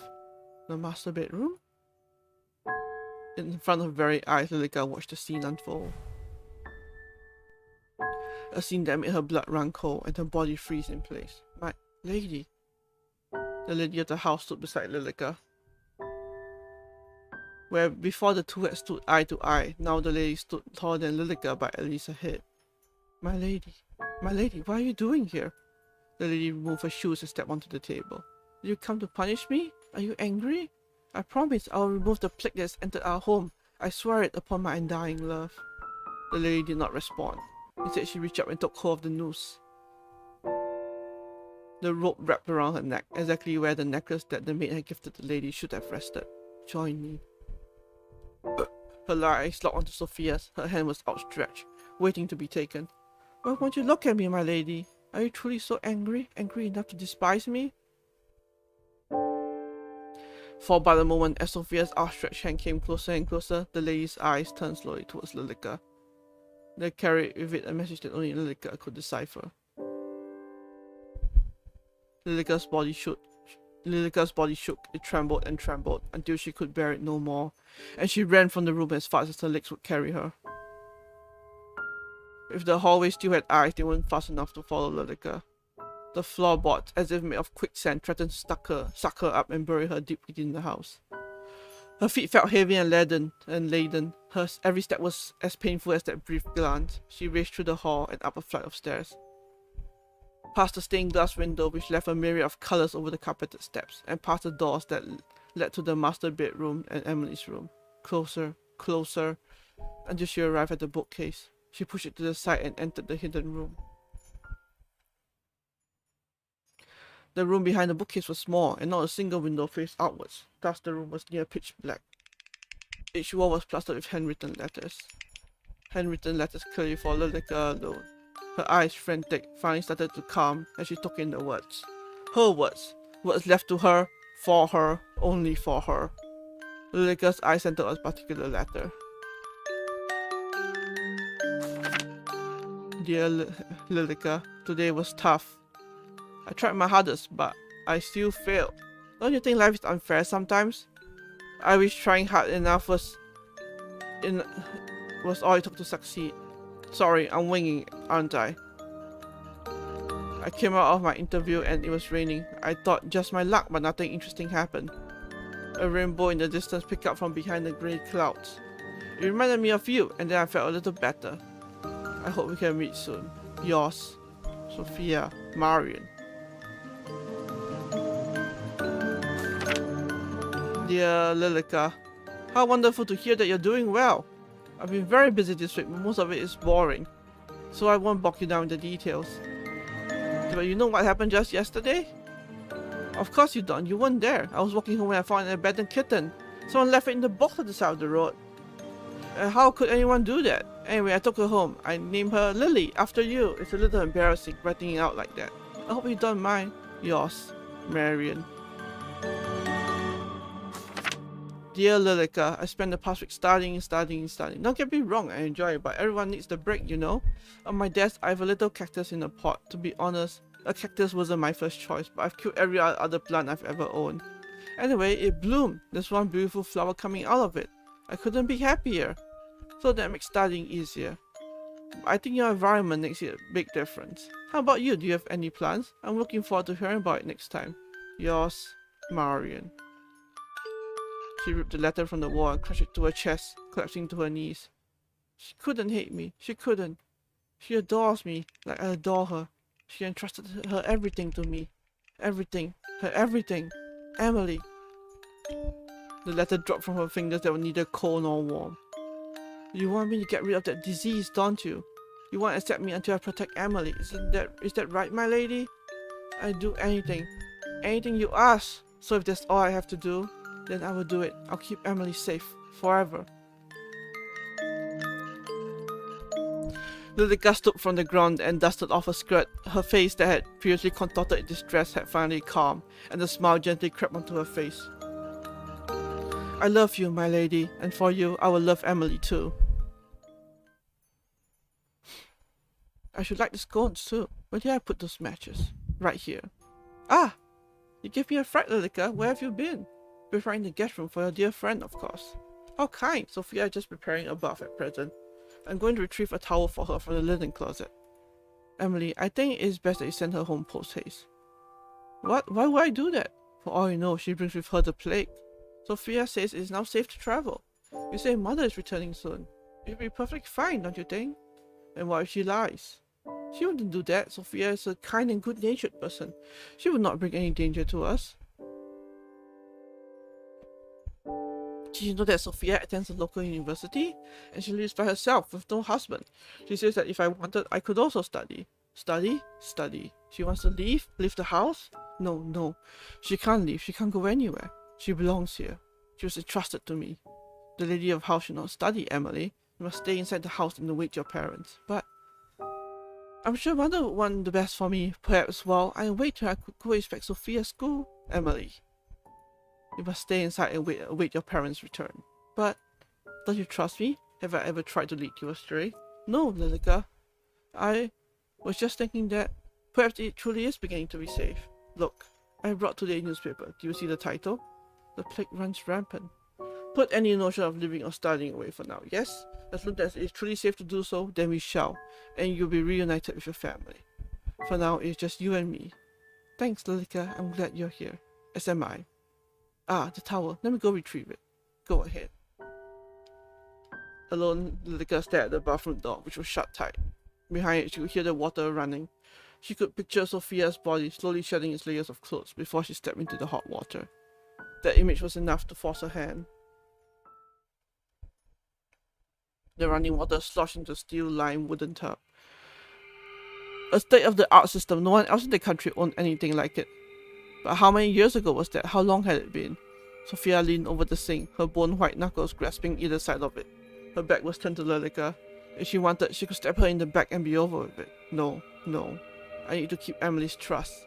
She needs to leave, or go somewhere she'll never be found. Or do it herself. Sofia lifted her face to the mirror, then froze, her eyes bored into it as if she was seeing something she shouldn't. Lilika stepped back, unmoving. Leave. Leave already. Who? One step at a time, maintaining eye contact through the mirror, Lilika crept closer. Closer and closer, until the two were nearly touching. Why do you want to take Amelie away? Can't you see that she loves me? Me, not you. Your words are poisoning this household. If you don't leave, I'll kill you. I'll have no choice. I'll just kill you. Who are you? Sofia whipped around, but her eyes didn't focus on any spot in particular. To her, Lilika was gone.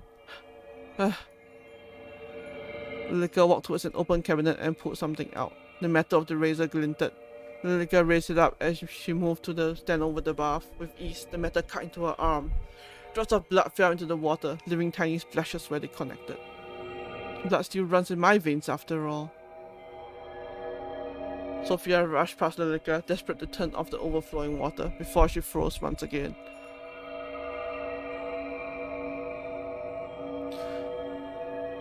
The water was a deep, dark red. Her slender fingers dipped into the liquid as if she was entranced.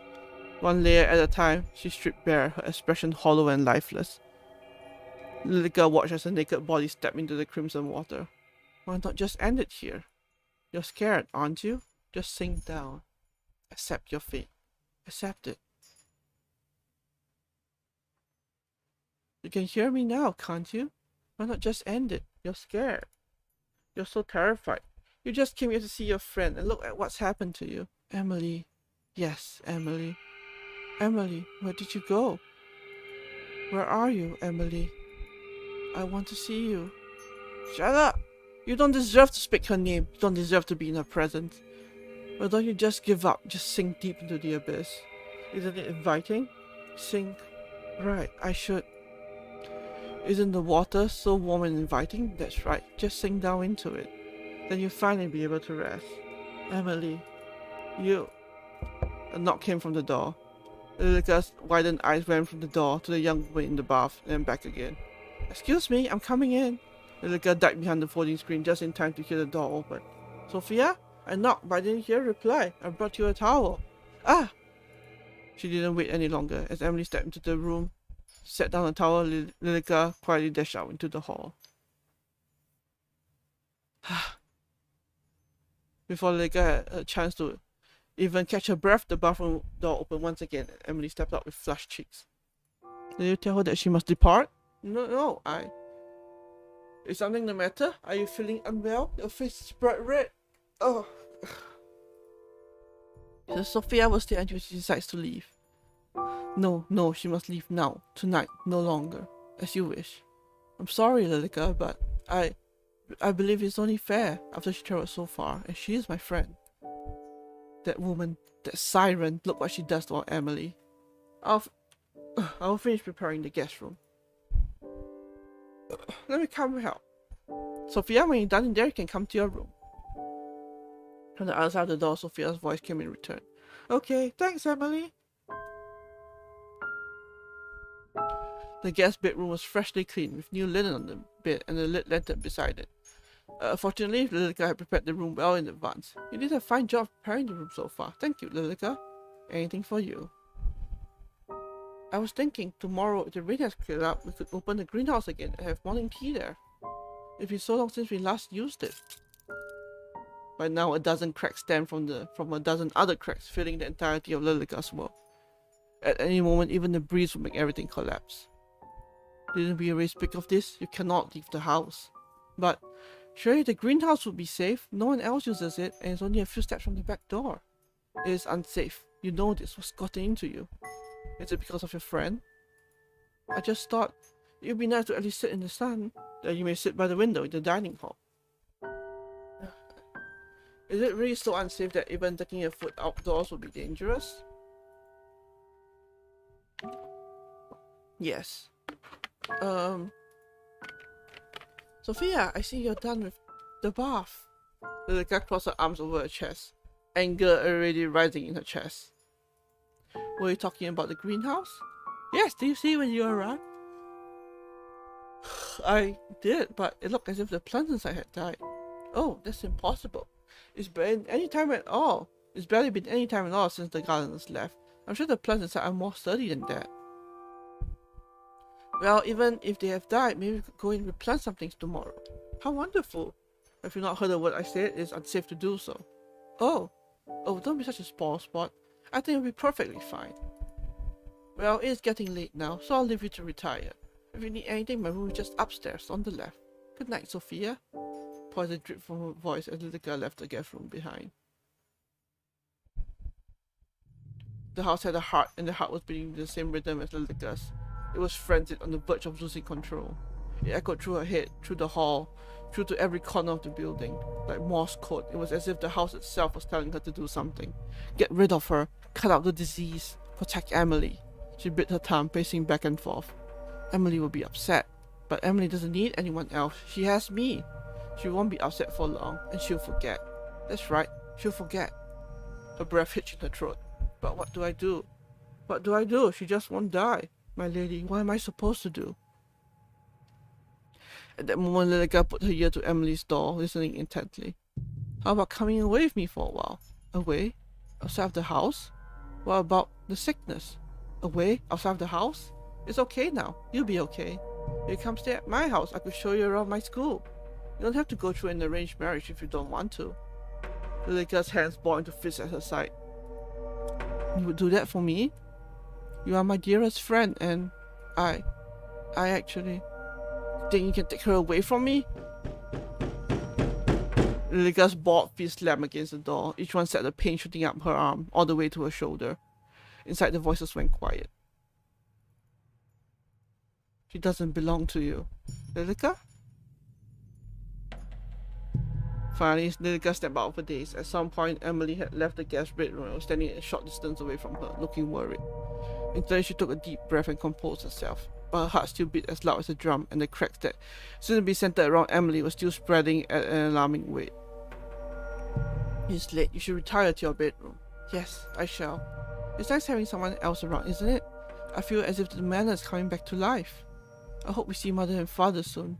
I'm sure we will. Shall I see you to bed? Yes, please. The hallway was darkened with only a few scones and candles lit along the way, and Lilika relished in it. On a night like this, long ago in the past, she had sealed her fate along with Amelie's, and tonight, she would seal the fate of yet another person.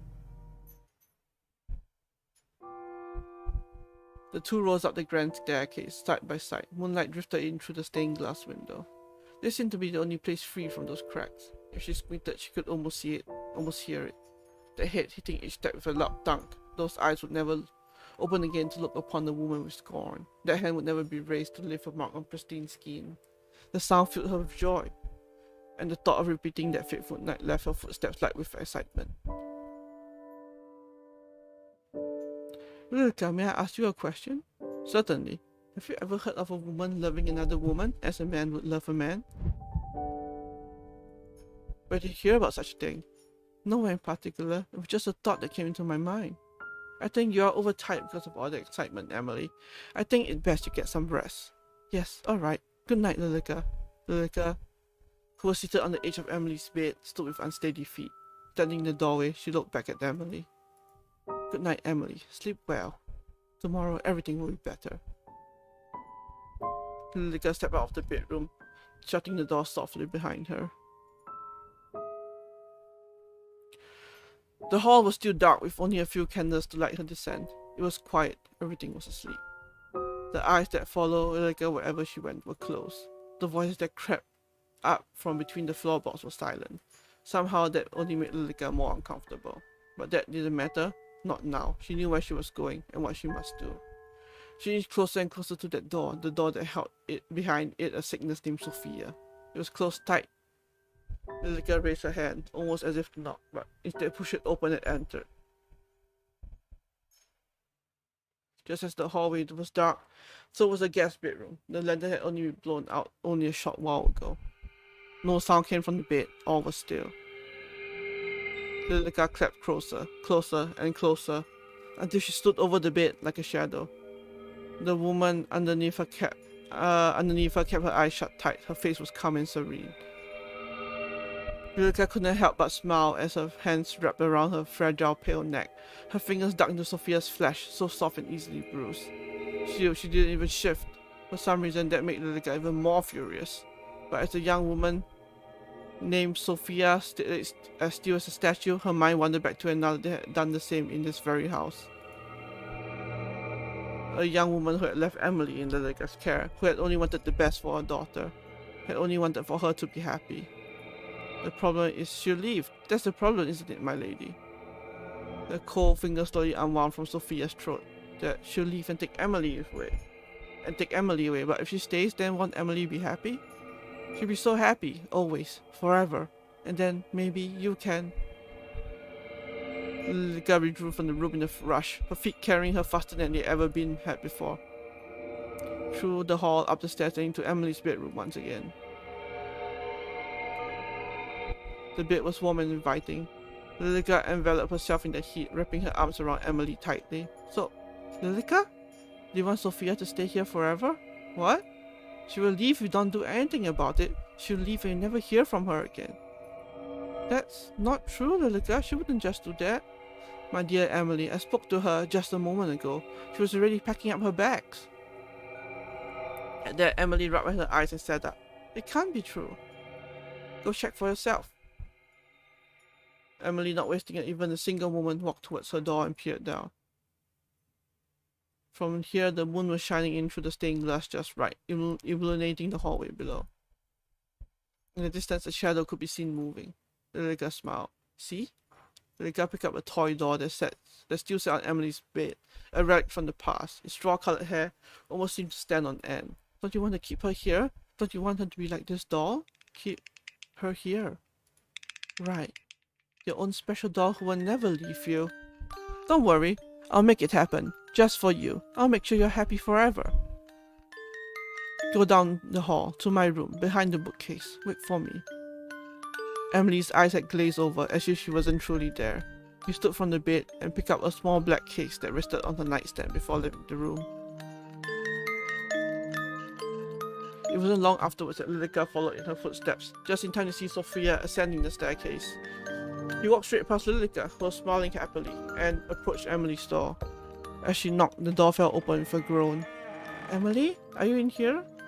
Amelie's waiting for you." From somewhere hidden in the darkness, a fragile melody filled the air.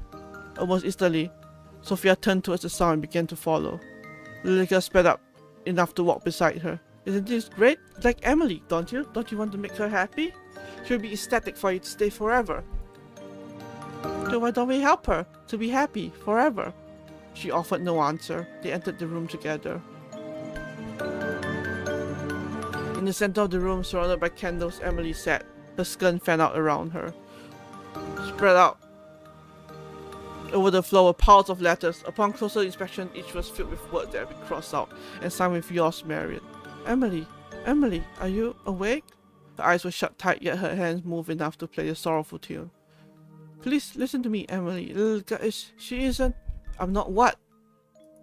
"You're going to leave her, aren't you?" Lilika shut the door, dragging the heavy lock across. In response, Sofia rushed backwards and tried the handle, to no avail. Amelie's eyes finally opened. In place of her usual golden eyes was a glare of deep red. "Amelie, snap out of it! Please, snap out of it! You want to take her away? Amelie, please!" One at a time, Lilika blew out the candles on the floor. The room was plunged into darkness. Amelie fell forward, her body exhausted. "It's nice to meet you, Sofia. I'm sure we're going to have a fun time living together. Since you'll be staying with us after all, right?"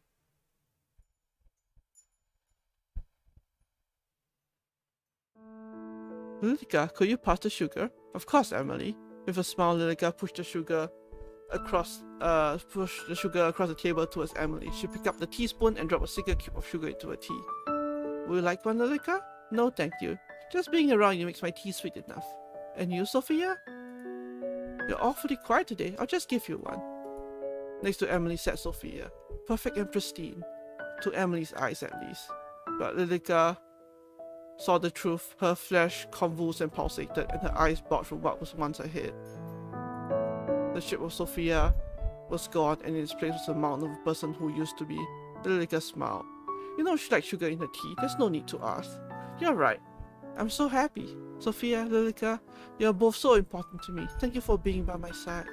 "Anytime. Isn't that right, Sofia? From now on, it's just the three of us."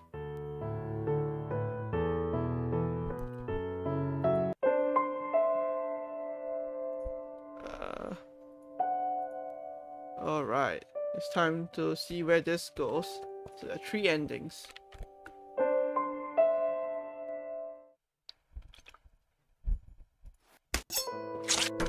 Oh well, yes.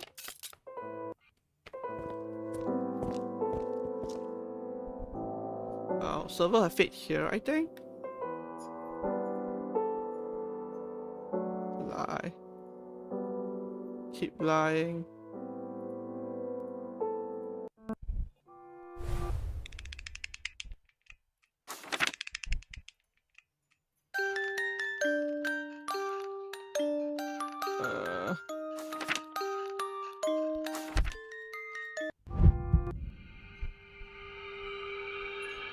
The metal of the razor can...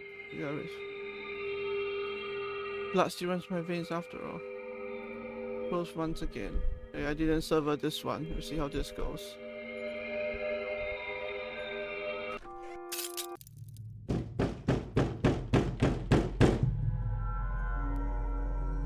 Deny her fate. She doesn't belong to you. Lilika? You need to deep breath and compose herself. Tomorrow everything will be better, so sleep well. Lilika steeled her resolve and stepped out of the bedroom. She first went to the guest room and put her ear to the door. No sounds could be heard from behind it. Then she noticed something. Someone else walking down the hallway unsteadily. Lilika followed closely behind. Through the darkness, the other person was only a shadow, their features obscure and hidden. The sound of her light steps on the old wooden floorboard mixed in with the rain that was still. The sound of her light steps on the old wooden floorboard mixed in with the rain that was still raging just outside those walls. The kitchen was by the stairwell. That's right, by the stairwell. But you aren't going to the kitchen, are you? Hand-painted portraits were lined up in rows on either side of the hall. It seemed as if their eyes were moved to follow Lilika's every move. Sophia stared up at the grand staircase. She seemed as if she were entranced with each and every step. They're waiting for you. Those two people. They're calling for you. Go on. Go to them. Sophia's unsteady hand reached for the banister. Her ascent was slow and careful, her eyes fixed on the door. That special door. That room where the maid had met her end and the most hated person rested beside her. That room where she had made the promise to the person she loved. Lilika needed only to reach into the kitchen to procure the item that was waiting for her. Had been waiting for her all this time since Sophia had arrived. A knife with dark age stains over the blade and hilt. Long had it sat there, festering, waiting, desperate for more blood. Like a hunter stalking her prey, Lilika followed behind Sophia. The knife gripped tightly in her hand. They stood side by side, staring at the door to the master bedroom. It was shut tight as it had been for countless years. Sophia trembled. With a smile, Lilika reached over to give her arm a squeeze. Go on. You want to know the truth, don't you? You can hear their voices. I'll allow you this much. With a careful motion, Sophia pushed the door open. All at once, countless memories came flooding back of love, hope, of the future, and of death. Sophia disappeared into the dark room, the only light being a candle she carried in her hand. The family of mice ran out from the room and down the stairs. The taste of freedom was oh so sweet for them. More quiet than the mice had escaped, Lilika followed Sophia into the room. Wax dripped from the burning candle onto the wooden floor. She trembled as she reached a shaky hand to the bed.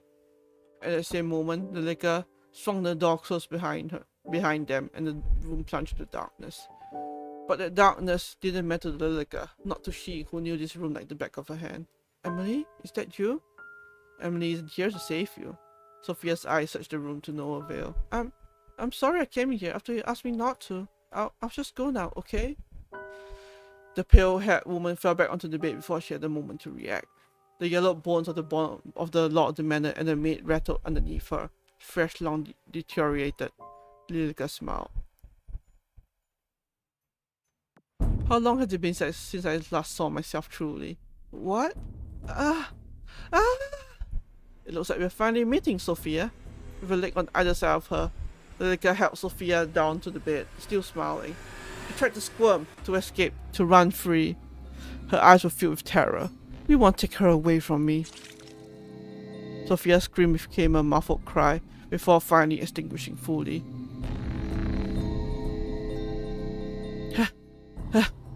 Finally! My lady, did you see? Are you watching?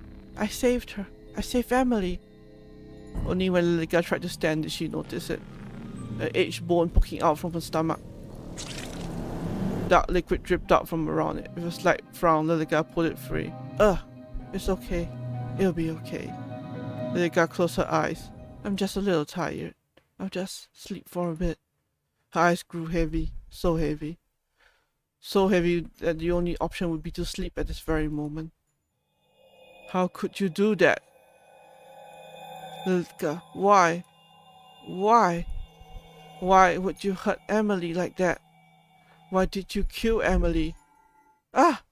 Her eyes opened with a start, her heart racing faster than it had ever raced before.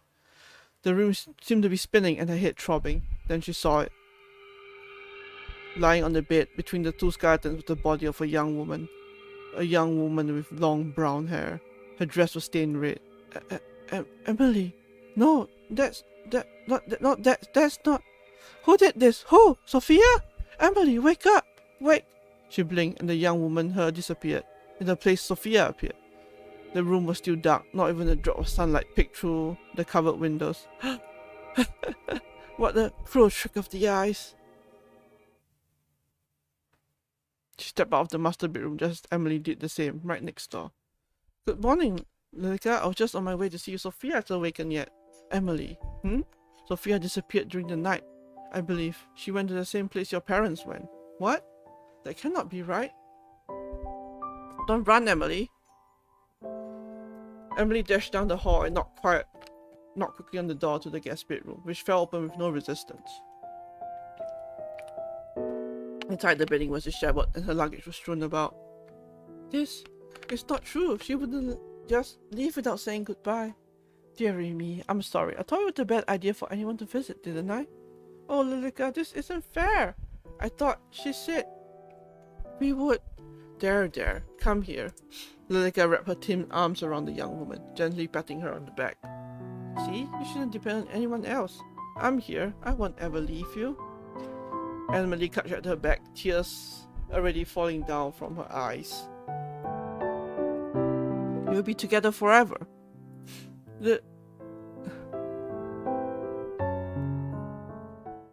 Amelie froze in Lilika's arm before pulling back completely. What's happened to your face? My face? Lilika's hands went to her face instantly. Is something wrong? Amelie's expression had darkened, her mouth shut firmly in a line. My face. Pulling a small mirror from her pocket, Lilika finally saw it. A black void of nothingness where her face should have been. She turned and ran down the hall and up the stairs before Lilika could even call out after her. The void seemed to seep up from her very skin, oozing, leaking out from the wound in her stomach. That disease-ridden hag. Amelie, wait, it's okay. Everything will be. Lilika's hand that reached out towards Amelie fell to her side. At the top of the staircase, in this manor in the middle of a field, far out in the countryside, Amelie stood in an open doorway. A doorway that hadn't been opened to her in more years than she could truly imagine. And inside she witnessed a sight she never should have. Her eyes hollow and her body petrified. Sofia! Amelie, this isn't... Stay away from me! Her long brown hair cascaded out around her as Amelie rushed into her bedroom, slamming the door behind her.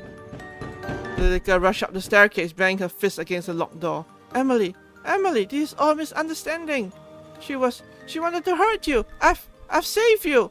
She fell to her knees, her fist still pounding on the wooden door. A muffled sob came from within, then silence. The void surrounded Lilika, flowing from her wound and wrapping itself around her body. She curled into a ball. The sound of a chair hitting the ground inside the bedroom was the last sound Lilika heard before her eyes closed and she became one with the void.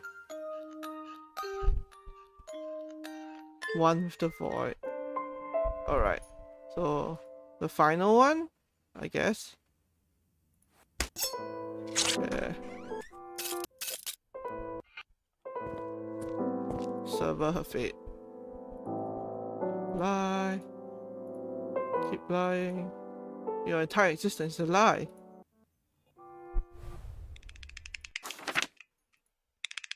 Look right. Look hit. Sever her fate.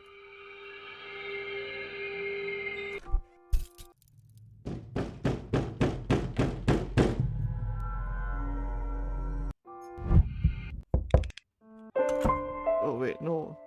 Oh, that's not it. Oh wait, maybe it's the one that I can't do.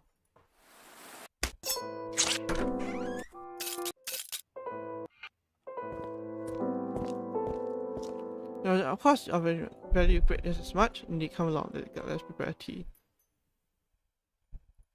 Alright.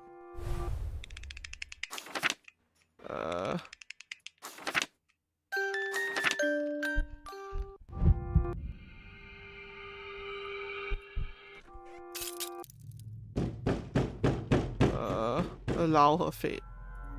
Like, she doesn't belong to you. Lilika?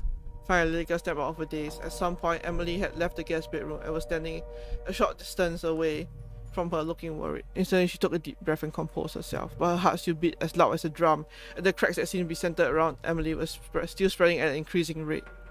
It's late, you should retire to your bedroom. Yes, I shall. It's nice having someone else around, isn't it? I feel as if the manor is coming back to life. I hope we see mother and father soon. As her hand rested against the door, a sudden pang went through Lilika's cold heart.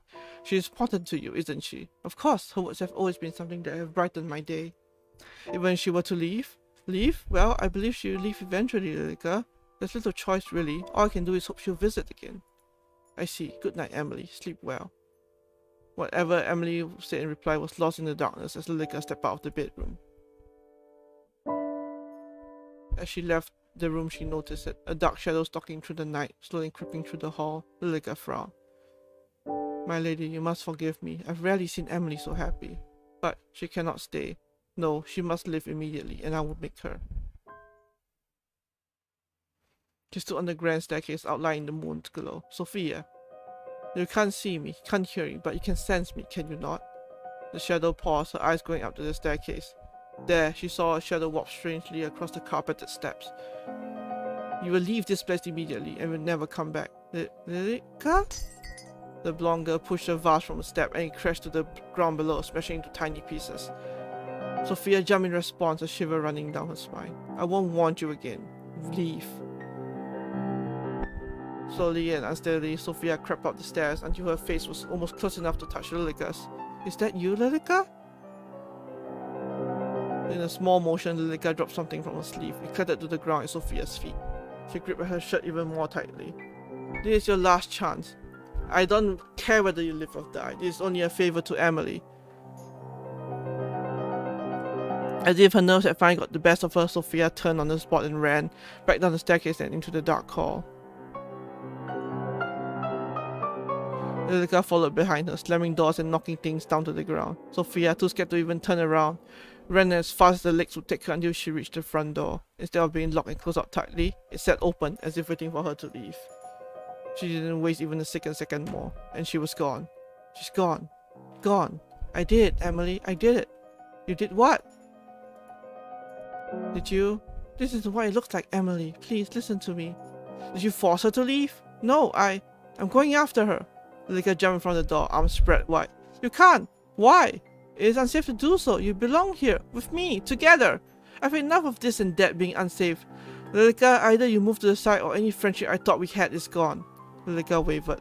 Her arms, which held such conviction, began to droop. I've always done what's best for you, have I not?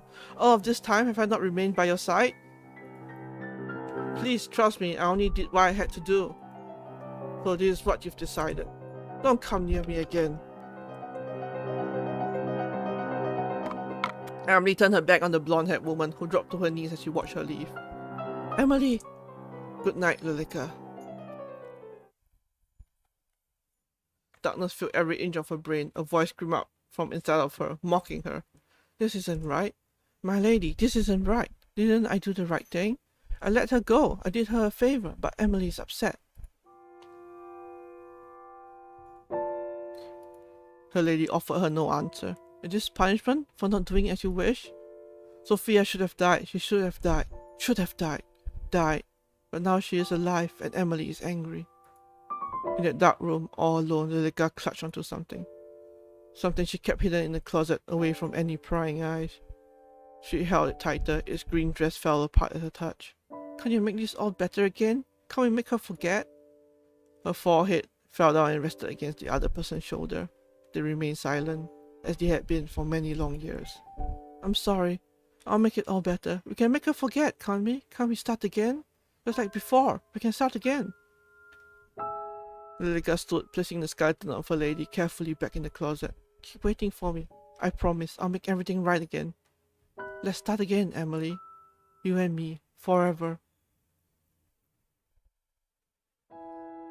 Lilika walked into the room, holding a tray carefully in her hands. On it sat a teapot and 2 cups. Amelie, I have brought the tea. Excellent. It smells delicious. Amelie smiled brightly, filling Lilika with happiness in return. Lilika, may I ask you something? Of course. I found this letter by the front door. Do you know where it came from? Amelie held out an envelope. The front was blank. How strange. Perhaps it was delivered here by accident? Lilika took it from her and opened it. At the bottom, it was signed, Yours always, Sofia. Yes, it seems to be for someone else. I'll mail this back, yes? Thank you, Lilika. I appreciate it. Finished with her tea, Amelie stood first and left the room. Lilika smiled. From under the table, she pulled out a stack of envelopes that seemed to match the one Amelie had given her. And all at once she threw them into the fireplace. Goodbye, Sofia.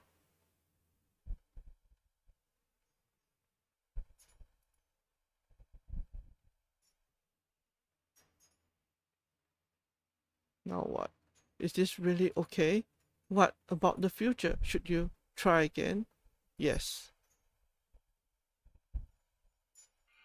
The room was dark. Amelie had long gone to bed, leaving Sofia alone in her room. She ducked her head under the cover and pulled out her phone, still dead. Sofia clutched it to her chest. What do I do?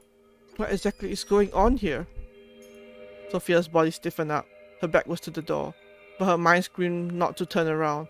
Footsteps crept closer, closer and closer, until... Stay away from me! Ah! Sofia threw her bedding at the approaching person and jumped to her feet, ready to run. But the person she saw collapse to the ground was not the person she was expecting. Oh my gosh, Amelie, I'm so sorry! Sofia knelt down, quickly helping the brown-haired girl to her feet. It's quite alright. I didn't mean to scare you. I apologize. No, it's my fault. I'm too jumpy. I'm glad you're here. I'm really glad you're here. Sofia's arms draped over Amelie's shoulders, and she pulled her in tight. Amelie froze for just a moment before she melted into the embrace. I'm here. But is everything alright? No, I don't think everything is alright. What could be the matter? Amelie, my phone died as soon as my cab approached your house. Do you see? She pulled out the phone, showing her the black screen. What exactly is that? My mobile. Amelie picked it up curiously, turning it in her hands. You've never seen a phone? What is it used for?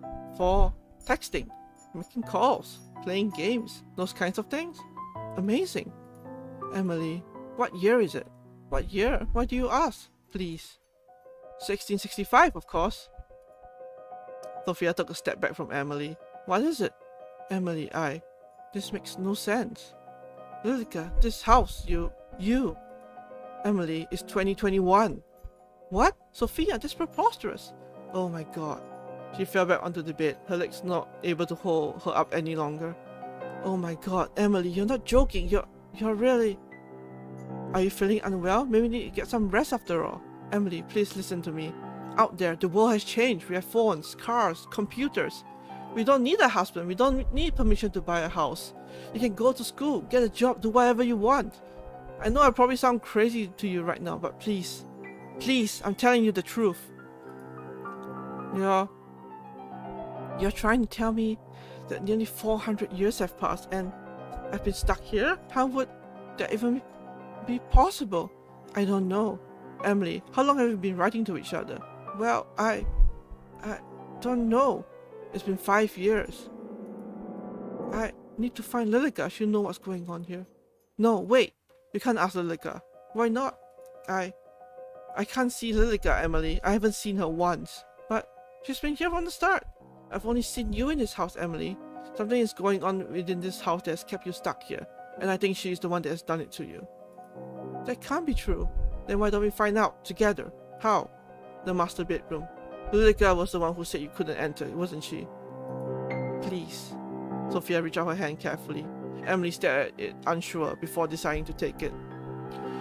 I don't understand what's going on, but I trust you. Let's go. The hallway was still dark, with no sign of Lilika anywhere. If she appears, then tell me, okay? Okay. Hand in hand, the two walked quickly through the hall and up the staircase. There they stood in front of the master bedroom, side by side. Their hands were sweaty. No matter what's in here, I'll be by your side, okay? Amelie offered no words, instead just squeezing Sofia's hand gently. And at that, Sofia pushed the door open. Just like the rest of the house, the room was dark and quiet. Only the moon shining in from the dirty window guided the two in. It smelled musty, as if they were in a tomb only just uncovered, not the bedroom. They crept closer and closer to the bed. It was surrounded completely by the canopy, keeping whatever was inside hidden. With a shaky hand, Sofia reached towards the light velvet. At once, the truth came into view. Amelie gasped and almost fell to her knees, but Sofia's hand kept her steady. I'm sorry, Amelie, but they left. They left only a few weeks ago. It looks like they've been gone for a very long time. Amelie, I know this is hard to believe. I find it just as hard to believe as you do. Please, we have to leave this house, now, before Lilika finds us. She knew. I think that you've been bound to this house by her. We need to find a way to leave. Okay. The two only got halfway down when Amelie grounded to a halt. Sofia turned to look at her. Her eyes wide in surprise, only to see that Amelie's expression was one of immense fear. Lilika. What are you two doing out of bed? Lilika, So, you went in there? She nodded upstairs. You lied to me, only to keep you happy. Happiness with lies as their foundation isn't true happiness. And why not? We've been perfectly happy here for longer than you've even existed, and you come along and I'm sorry, Amelie. I'm so sorry. Lilika burst into tears, wiping her eyes with her sleeve in a desperate attempt to stop them from overflowing. Lilika, wait, Amelie, don't. Amelie took a step towards Lilika as if to comfort her. Please don't leave, Amelie. Can't we stay here together? Amelie, she's lying to you. She wants to keep you trapped here. Please. But please. Amelie. Sofia pulled at Amelie's arm, forcing her to turn to face her. Amelie's eyes were filled with confusion. I know you two have been together for a long time. I know. I can't compete with that, but I want to give you the life you deserve. You deserve to be free, to live, to experience everything you've missed out on, not to be stuck in time here forever. And the truth is, Oh! Whatever words were coming next were lost before they were even spoken, as Sofia leaned forward and placed a gentle kiss against Amelie's lips. The cries from below extinguished in an instant as Lilika watched on in horror. But for just a moment, the rest of the world melted away, and all that existed were just the two of them, Amelie and Sofia. Amelie closed her eyes. The sensation was new and foreign, yet not unwanted. Butterflies were let loose in both of their stomachs, where they connected heat spread throughout their bodies, and then Sofia pulled away. The truth is, Amelie, I've liked you for a very long time, and even if you don't like me back, I want to help you. I want to help you live again. Amelie, don't listen to her. Okay. The decisive smile came to Sofia's lips. She had no time to dwell on the sudden kiss, nor a confession that would usually make her feel so nervous she'd be sick. All she had time for was to escape. Her eyes went down to a hall when an enraged Lilika stood in their path. The windows were bolted down, unable to be opened. There was nowhere at all to escape, that is, except. Do you trust me? I do. Sofia didn't need any more of her confirmation. With Amelie in hand, she turned, ran, and jumped. The glass shattered as the two girls hit it hard. They fell, surrounded by the shards until they hit the ground below. The moon shone from high above, shielded away by the storm that never seemed to end. Amelie, are you okay? Yes, I think so. Sofia rushed to Amelie's side, quickly helping her to sit up. Side by side, they looked up at the remains of the stained glass window. Lilika stood completely still. I can see her. I'm sorry, Lilika, but... Lilika just shook her head. She grasped her throat with her hand, and her lips moved, but no sound came out. Giving up, she looked back at Amelie, holding eye contact. Her expression wasn't angry anymore. It was just sad. She lifted her hand and waved, a slow and small motion, before she crumbled to dust on the wind. It stopped. Lilika, it seems it wasn't you. It wasn't you bound to this house by her, but the other way around. What am I meant to do now? Amelie, you're free. You can do whatever you wish. Sofia, exhausted, once again wrapped her arms around Amelie, who returned the gesture almost immediately. There, they embraced under the now free moon. In this manner, in the middle of a field, far out in the countryside, a curse was broken. A young woman freed. What her future held wasn't certain. After all, the future never is. But she made her decision on that fateful night. To trust in the future, to trust in herself, no matter what. Yay! That was the true ending.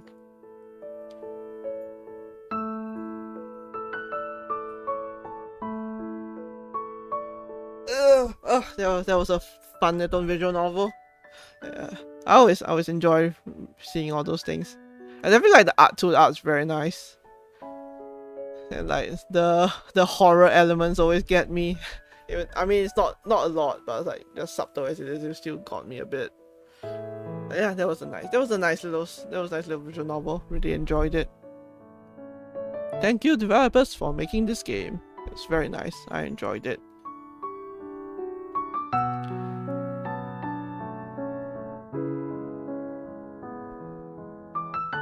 Hey, Emily, I'm back from my class! Sophia, quick, come here! Is something the matter? No, look! Emily had a phone script up to Sophia, who just laughed in response. We got a 5-star character in that game you like? Isn't it amazing? All I do is insert the numbers to that card you gave me. Oh no! The future choice! Oh no, she's addicted to gacha! Alright, we'll talk about it later. Oh, what's this? I'm not sure. It was slipped under the door while you were out. A plain white envelope sat on the coffee table. Nothing on it identified who sent it or who it was addressed to. With little concern, Sofia opened it and pulled out a letter, but the words may as well have been a different language as she could not read them. Her eyes went straight to the name at the bottom of the page. Yours, Lilika.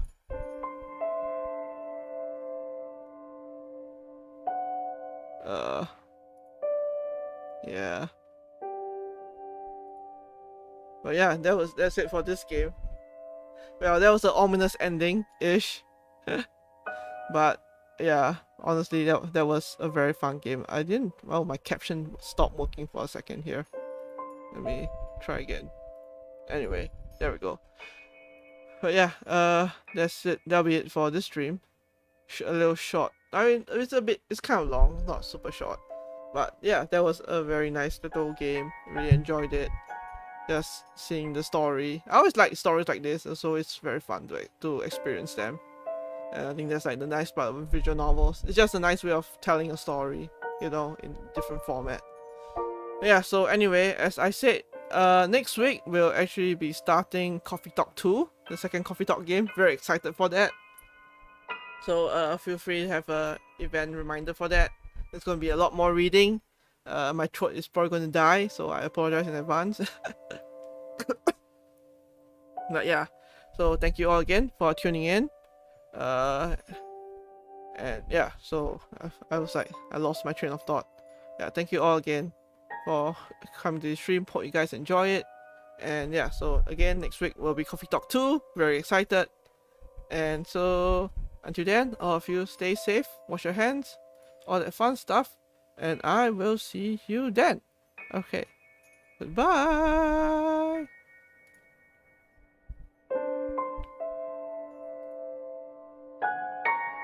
Oh, I forgot my... Wait. No, my web captioner didn't... My web captioner was not working. Crap.